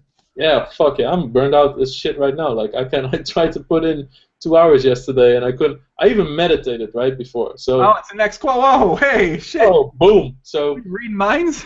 I was like, so this is one of the things where the cleaner comes in, where he just said, try this, it really helps. And I tried it a few times, and it really did make me really chill, ready to grind, even if I was like fucking, fuck. How you sometimes in poker where if you don't really feel like playing and you start playing, if you lose a pot, you just go like, I knew didn't have a fucking purpose playing today. I knew I shouldn't play. All those thoughts, like all that anxiety, like not really anxiety because I don't ever have that, but just uneasiness or being fidgety. If you do meditation, all of that stuff gets just canceled out.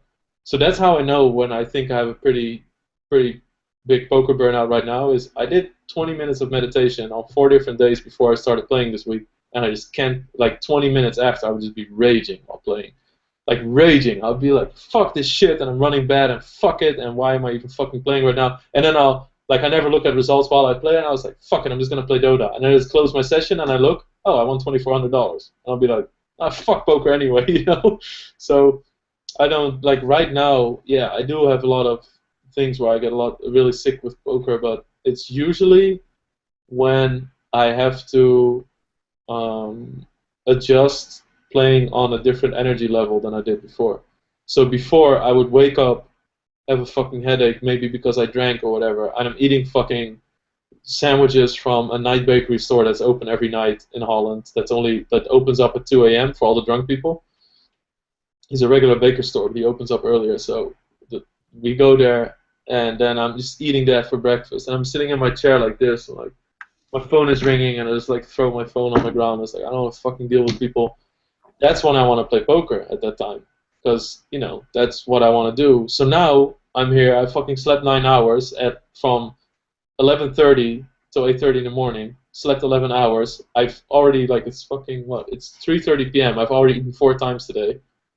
Like, I worked out for 2 hours, so I'm really energetic, happy, whatever. But now I have to get used to, you know, playing on this energy level. Because if I would play poker right now, just my thoughts would drift everything. You know, it's just I just have too much energy to play. So that's usually when I get really fed up with poker for a bit, if I have to make the transition. And I just played too much the last few months, so it's just a slight burnout.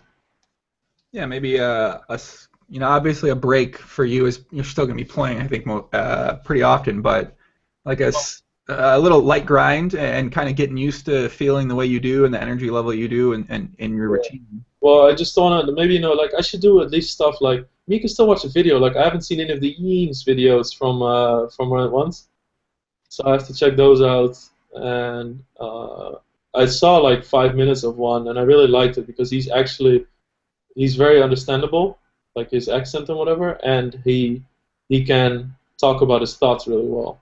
Yeah. And that's not a given with every coach. So I need to watch those videos, and maybe I should just do that. And there's a lot of live games here, so maybe I should go on a live grind because that's more fun in a way anyway. No, don't go on a live grind. Wait, I want more tweets. Go on a live grind. Okay. I like when you tweet from live poker. It's very fun. Yeah, some people take it serious too. I don't really care. That's the thing. Like I realized that on social media and stuff, I got too politically correct in a way, where somebody showed me some old tweets through some app or something that I posted, and they were so offensive and harsh, and I was like, but that's how I really think, So, I mean, sometimes it's happy, and if I'm happy, I'll say that I'm happy. But if I see something that is annoying, like I posted something like that, people who who stand in front of the baggage belt at airports and put their cart with it and all their kids, that there should be like a specially designated officer that shoots them in the kneecap or something, like stuff like that. Where I was just like, holy fuck. Then I was like, it's true though. So that's why I've been a little bit more. It's true though. They should die. It's true. I want them dead. That's why I said kneecap. I didn't say headshot. Oh, okay, all right. Just severely injure them. That's fine. Okay. But that's why because I posted when I was in Spain, on my little away time, I was playing a €100 tournament because my friends wanted to play poker, and I was actually having a blast, and I had been drinking since 9 in the morning that day, ironically, but then I said something like, an instance happened at the table. I could see the cards from the guy to my left. So I could see his cards when he looked at his hand. So I just told him, right? I was like, hey, I can see your hand, so be careful. But I tweeted, I can see the cards from the idiot to my left. I can't wait to stomp him and abuse the information. That's what I tweeted. And then some people take it serious. They're like, you can't do that, you're a douchebag. And I was like, okay, fuck off and die. Just click on follow. I don't care. So, now I just really feel like if I Twitter some really edgy stuff. People don't like it. Fuck off. Like, you can always click on follow. I don't care. I only want people there that they appreciate my humor or get it, or if they like it, or Pistons 7. Fuck, I keep forgetting his name. Makush. Pistons 7, right? Pistons 87. I know. I like him on Twitter, but I think it's like Arkush. Yeah. Ankush. Yeah. Yeah. So his dad. I was playing a promotion at the PCA against his dad, and his dad. What? His dad? Yeah, I mean, his dad was there on vacation with him, and his mom was there too. So they were really, really nice people, and his dad just said something. He was talking a bit shit to me because he had to play me heads up on an iPad, and he could win like certain amounts of money. And he was talking shit to me, and I was like, oh, this dude is a cool dude, So I was laughing with him and like high-fiving and whatever, and then he just says to me like, I like your Twitter, like I think it's really fun, and I was like, are you sure? Because he looked like a really nice, like older guy, like a parent, right? Like. It's like, are you sure? Because I say some pretty offensive shit and stuff. He's like, no, I like it. And then I replied once to you, and I made a joke, and you told me to fuck off and die, and I loved it. And I was like, oh, great, That's the kind of person that I want to follow me on Twitter. That gets it,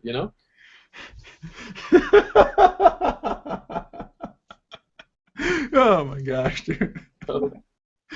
Oh my god! It's like we go from the Sticky Rice podcast to this one. It's like not even a comparable kind of. Oh man, that's great. That's great. Alejandro says Ankush Mandavia. Yeah, I feel bad about always forgetting his name, but it's like I don't. I only know him as Pistons. I didn't know I had a real name. Yeah, it's exactly like I see him, I talk to him, and I've been on the same table, and like I get along with him, and he's a nice dude. So it's like, but like sometimes I'm bad with names, but I remember the stories that people tell me. You know, like I met a guy at the gym, and he was like, oh hey, we we were drinking a few months ago. I'm this and that friend. I was like, yeah, I remember. And then he said, and I was like, I don't remember your name. What's your name? And he kind of responded like a bit insulted. Mm-hmm. Oh, you don't remember my name, obviously, because whatever, like I big timed him or something.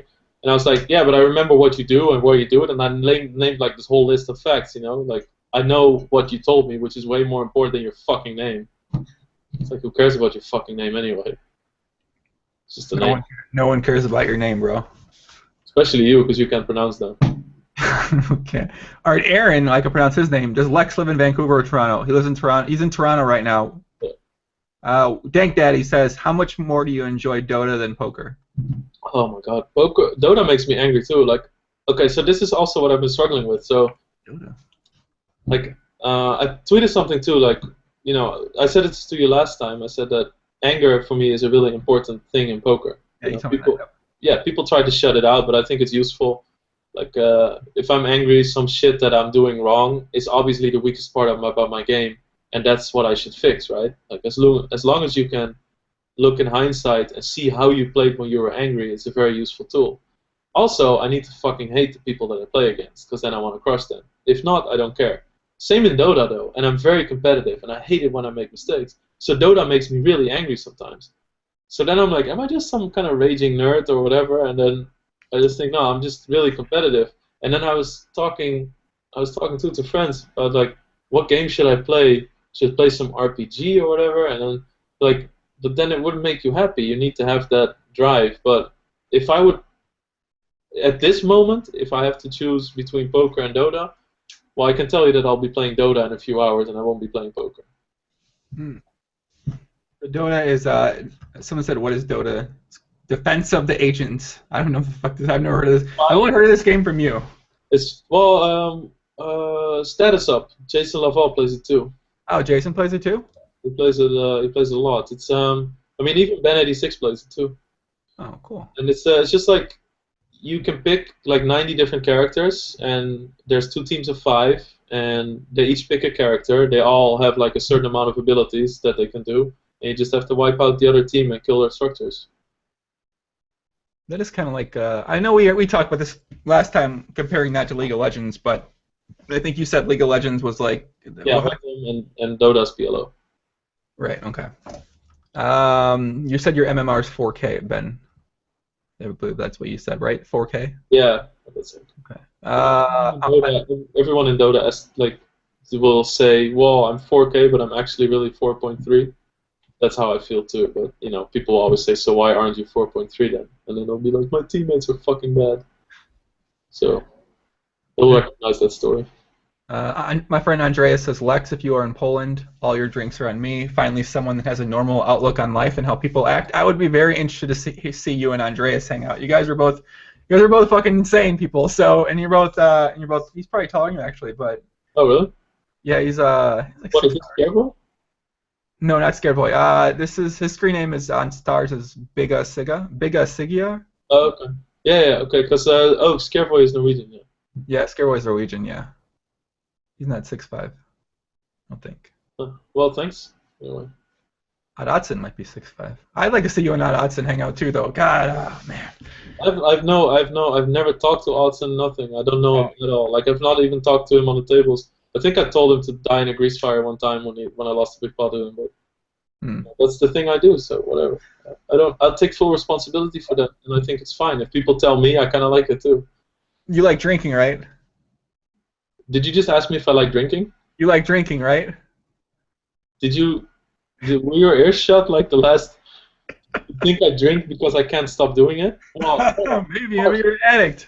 Well, it's true because now that you say drinking, it's funny. My jaws start clenching here, and I get like I'm getting saliva in my mouth. So I Wow. do think that I have a slight problem with drinking, but I do like it. Yes. Well, Dotson may feel the same way about drinking as you do. Might be debatably as aggressive as you are when it comes to drinking and being in real life. I So fucking love Scandies, man. It's like I don't know. I don't know if I told this story last time. I don't know. If I do, just stop me. But it's like I was at EPT Vila Moura in Portugal, and I'm meeting a Swedish kid, and he was like a friend of a friend, and the guy just comes from the bathroom, right? He just walks outside, and the guy goes, "Oh, hey, this is Lex. Hey, this is my Swedish friend, whatever."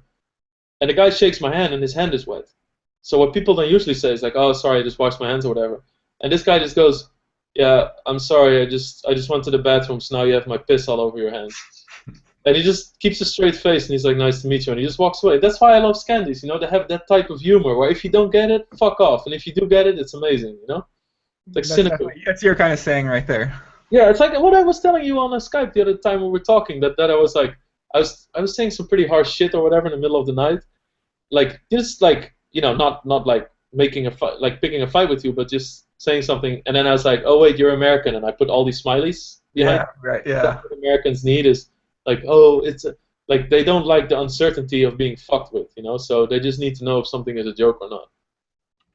Yeah, I remember you mentioned that. That was pretty funny. European I was like, and I thought about it. I was like, it's really true actually, because culture, you can't really be mean to anybody in America otherwise. especially though with like Southern Europeans, if you like, or Italy and Spanish, because they're very proud, right?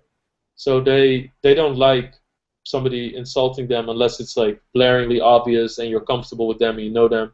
But in Sweden, you can just tell a complete stranger to just fuck off in a funny way, or and then and then they'll just laugh at it. Really? You know, fuck off? You just go up for random person in Sweden and go fuck off. No, not like that. You have to do in a funny way. If you're drinking somewhere at a bar and somebody like bumps into you and he says sorry and you just say like kill yourself or whatever, then they'll just laugh. They'll appreciate the joke because I'm not being like no, I'm kidding, ha ha ha ha, like bumping his elbow. Like we played a game once at Evelyn's house and we're playing a game and then this guy it's like a game where you could screw over the person sitting to your left in a way, and then he kind of screwed me over and he's like. Ha ha ha! See what I did there? See what I did there?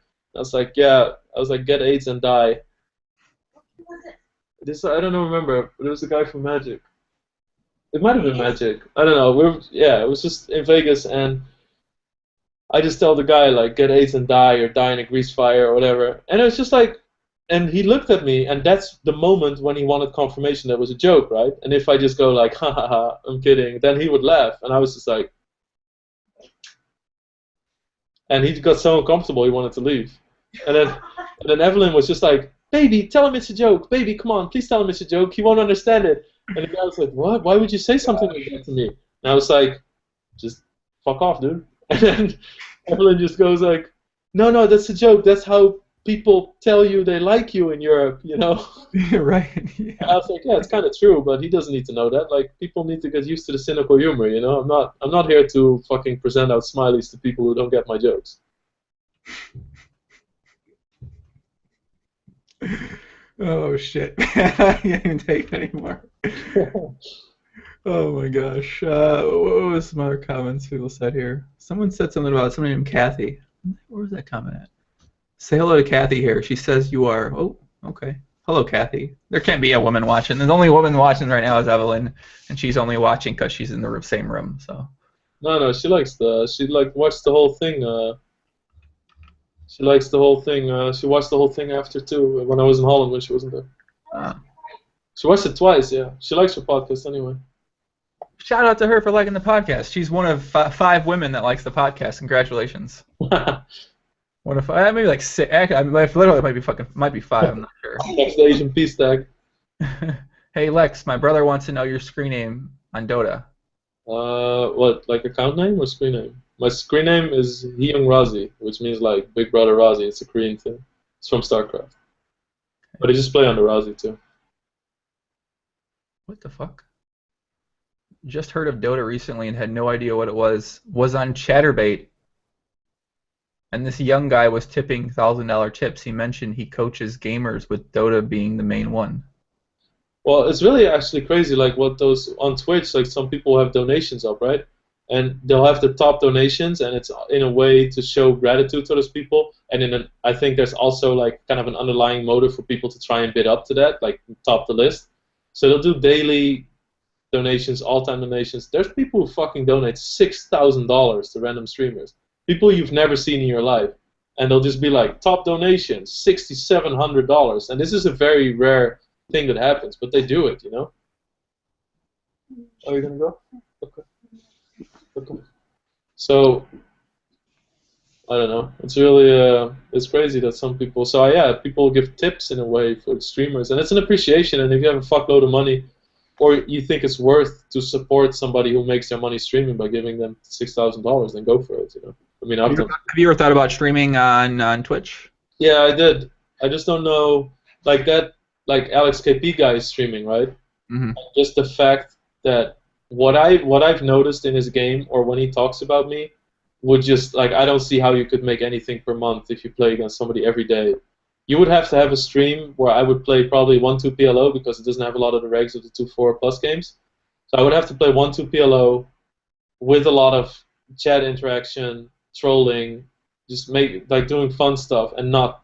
I don't want to talk about strategy. Like, I'm not, like, there's nothing more boring than coming on Twitch and go, no, this board doesn't hit his range really well, so I'm gonna leave. Like, what the fuck? Like, no, you know. That's so. I might even stream Dota. Who knows? You know? That's what I was gonna say. What about? I wasn't talking about poker. I was talking about gaming. Well, it's like I'm not good enough for it to be interesting for people in Dota. Like, I'm better than most people, but if you look at like people that play professionally, so if you look at percentage, I'm top 1% in the world of Dota players. Just by that MMR thing, you can tell. Like, I'm top 1%, but if you would like look at the top 1%, I'm not even close to being top 50%. So, and that's where all the elite players are, and that's where those are the guys streaming or whatever. So I don't know, maybe they'll like it because I rage, or sometimes I'm having fun, or sometimes I'll do stupid shit. Like, I'm just being myself, you know. So if people like that, then I'll stream, but I don't know. I'm sure they would like that. I have a feeling they would be interested in watching you be you. They'd enjoy that. Especially if you're drinking, that'd be even more fun. Oh my god, yeah. Drinking and Dota is fun. You get to find a way to combine a couple of your favorite things: drinking, Dota, and raging. Yeah, raging, computers, cursing at people. It's great. Yeah, right. That sounds like all my hobbies. kind of true. If somebody fit poker in there, put some PLO in that, and you'll have your Sasha do. All right, Sasha. Last question. We're gonna wrap it up here soon because we're almost hitting up the 2-hour mark here. Sasha, Jesus Christ, this is an intense fucking question. What? All right, Lex. I'm gonna finish the question. It's a big question. Lex, where does your intense drive and competition come from? Question mark. Did it start in StarCraft scene? Question mark. Players like Elky, Reckroll seem to have the same insanity. Did they have a big influence on you? Question mark. Oh yeah. So it started when I was 4 or 5, and I couldn't beat Mega Man, and because the game was just too hard for me. I played Zelda. I finished it when I was like 5 or 6, and then I started playing Mega Man, and I still had my old Nintendo controllers, and they have teeth mark in the controllers, because I would just be like fucking so angry, and I didn't have the strength to break them. I would just like fucking bite my controller because I was raging because I couldn't finish the level, that I wasn't good enough or whatever. In tennis too, like it's not like you have to. There's a very different thing. Like, it's not about complaining that you lose. It's about the fact that not being good enough makes you angry and wants you to train harder and stuff. That's what competitiveness is. I don't rage and cry. I'll tell people, I go, fuck yourself, or I can't beat you, I fucking hate you. That's fine. If people do that to me, that's fine. If people speech when they win, they should be deleted from life, because they're absolutely worthless. There's a big difference in how you approach rage. But yeah, my competitiveness started when I was very young, and Elky, I played StarCraft with Elky. He got me into poker partly, and he would really help me out in the beginning. And the Reckroll guy that he mentioned, he won a bracelet in the Heads Up 10K at the WSP once, Dan Schreiber. He's Reckroll on Stars too. He's a fucking beast when he plays. Now he just doesn't have the motivation, but he was like one of the best Heads Up players I've ever seen, and he would just he would teach me to not rage the wrong way. To him, I would complain about hands. I'd be like, oh, why can't I ever stuff like that? And he's like, can you just shut the fuck up? Nobody wants to hear that shit. Like, if you're gonna talk like that, you're never gonna get better. And I was like, oh, okay. You know, so he really taught me that because he played a lot higher than I did when I first started. So yeah, I learned a lot from Recollection. I learned because no matter, I do rage in the chat and I don't care about that because I do think it's useful, and if it's useful for me, then fuck yourself. So, but what he taught me is to take my losses like a man, like, you know, where you look at it from a distance and say like, what the fuck are you doing, dude? Like a friend of mine was playing at my house too, and he was just raging when he was losing, but not in a way like I want to fucking destroy this person, but really like, oh, why does this always happen to me? I was like, wow, dude, you look so pathetic right now. And then I just realized I never want to look like that. So that's why, like, I can take, especially live, like I can take losses like hardly anyone, I think. So that's also what that competitiveness and talking to Recro and stuff taught me. So yes, they had a big influence. Victus? Lex, where is Hollengall these days? He plays PLO once in a while. He's pretty decent. Doesn't play much anymore. Like he played a lot more a year ago. Had some nosebleeds adventures there too. I've completely lost touch with him. I'll sometimes see him and we'll click well and we'll talk at like the WSP or something. But like it's been like 2 years since I spoke to him, so I have no clue what he's up to.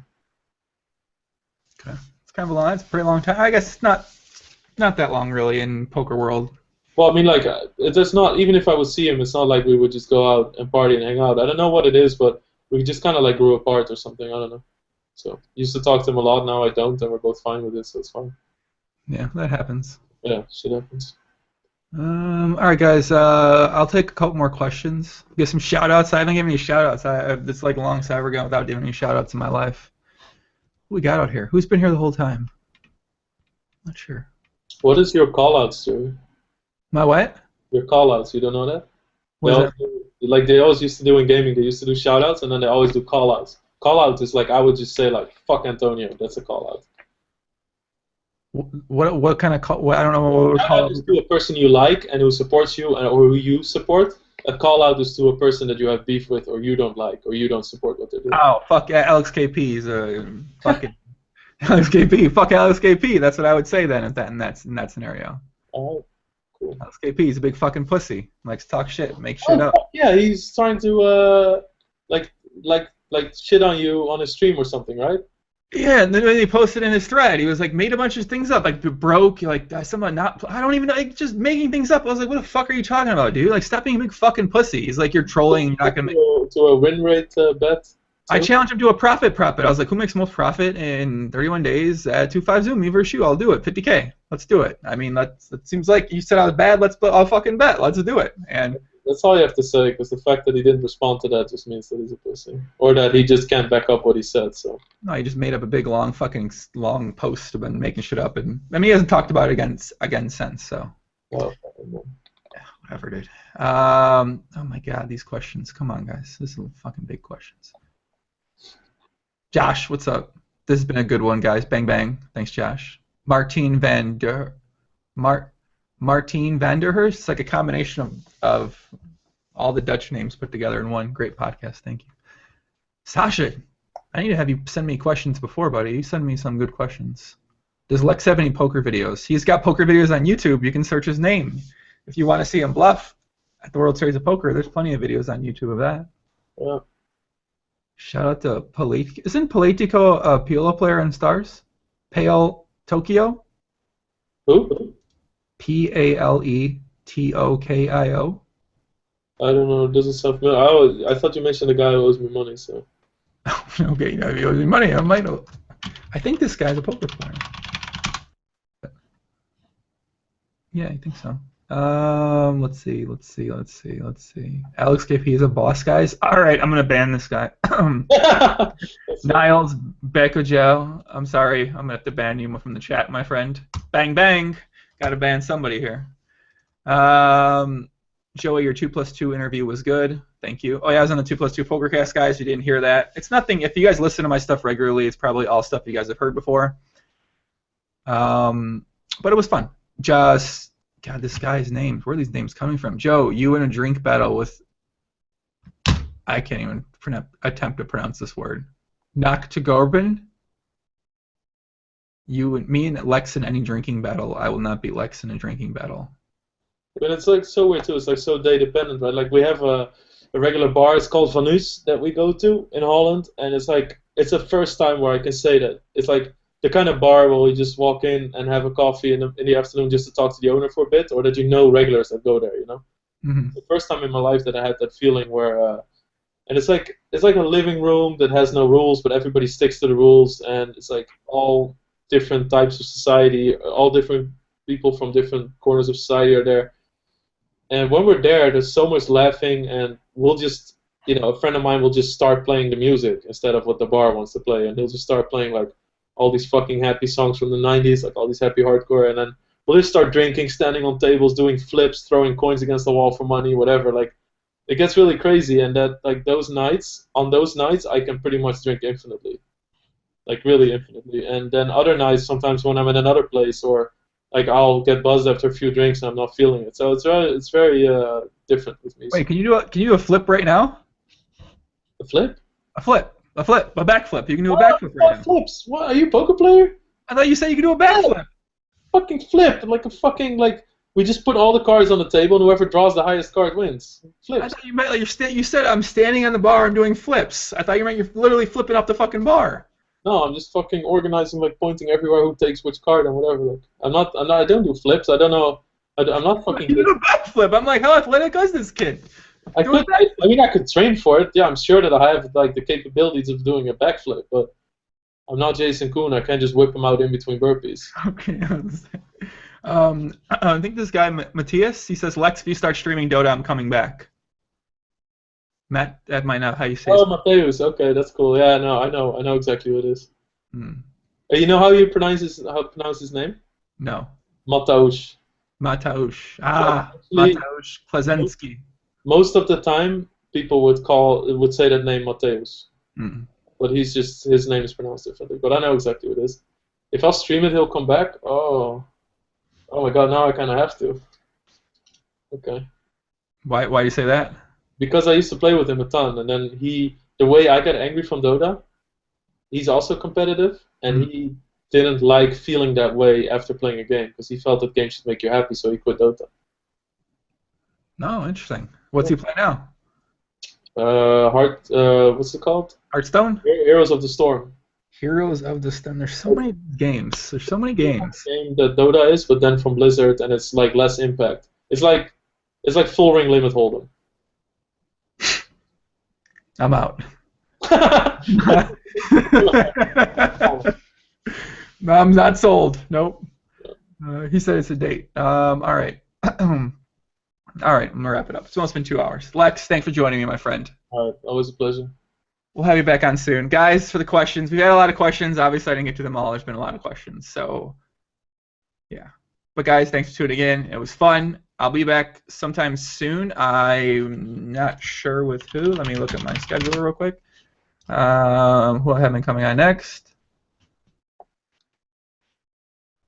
Hold on. Yeah, not actually sure who's coming on next. We'll see. I've got a couple people lined up. Timex and Jamie Gold. Jamie Gold we said after Super Bowl. Jamie Gold is coming on? Yeah, we've been talking. Yeah, we said it after Super Bowl. After what? After the Super Bowl, the NFL Super Bowl. Yeah, okay. Oh, that's cool. I know, it'll be fucking awesome, I know. And Mike McDonald coming on soon. I think Chisness is coming on too. He's an old school Supernova Elite sick grinder on PokerStars. He lives in Israel. He does some cool fucking shit. He's gonna be awesome to have on a podcast. Rezi, that's you. I already had you on. And we're gonna have on MDU, CZ, MDU. I don't know how to say his whole name. He's playing high stakes PLO now on PokerStars. He went from 50 PLO to 2K PLO in 7 months. Yeah, he went on quite a tear. Yeah. Yeah, he went on a beast. So we're gonna have him on too. And I think maybe I think Jen Shahad might come on too at some point in time. I don't know if that's going to be soon or not. But I'm excited to have her on. So I think that's it. Lex, thanks for joining me, guys, in the thing. Thanks for joining me. Make sure you give some feedback. Post it either on Twitter. I'll retweet it because I love retweeting nice comments. If you have any questions for Lex, you want to know more, at Razzie. I don't know anything else. Pause because you weren't sure what I said. What did you say? Did you just pause because you weren't sure what I said? About what? Yeah, I was trying to think what you said. No, I said douchebag because you retweet compliments. Okay, no, I used to think that, but some people have been telling me that they've started listening to some of the podcasts because they saw other people say positive things about them. That's the only reason they listened, was because they saw it was good from other people. Keep retweeting compliments then. I'm retweeting compliments about podcasts. If someone says, I enjoyed Lex on your podcast, I'm going to retweet. Podcast, it's still a vain kind of thing. Sometimes I wanted to say, like, if you retweet compliments, go fuck yourself or get over yourself. That's what I wanted to tweet. And then, like, 3 of my good friends will just have retweeted a compliment, and I'm like, oh. I retweet bad things too, though. You got to balance your retweet range. Okay, that's fine. I respect that then. That's cool. Someone's like, I fucking hate you. I'm going to retweet that. And someone's I like, only retweet the really bad ones. You don't retweet the bad ones? I do. I only retweet the bad ones. Oh, okay. So if I'll post something where somebody doesn't get the joke and they'll say, like, you're a piece of scum and you deserve to die, I'll retweet it. I'm excited for our 24-hour stream for charity. It's going to happen. How long are you in Toronto for? Well, 2 months. Could we do it there potentially? Yeah, I think so. I mean, it's like a very short plane ride away from me. Yeah. Okay. What kind of setup are we working with there? We got a nice TV. We got a.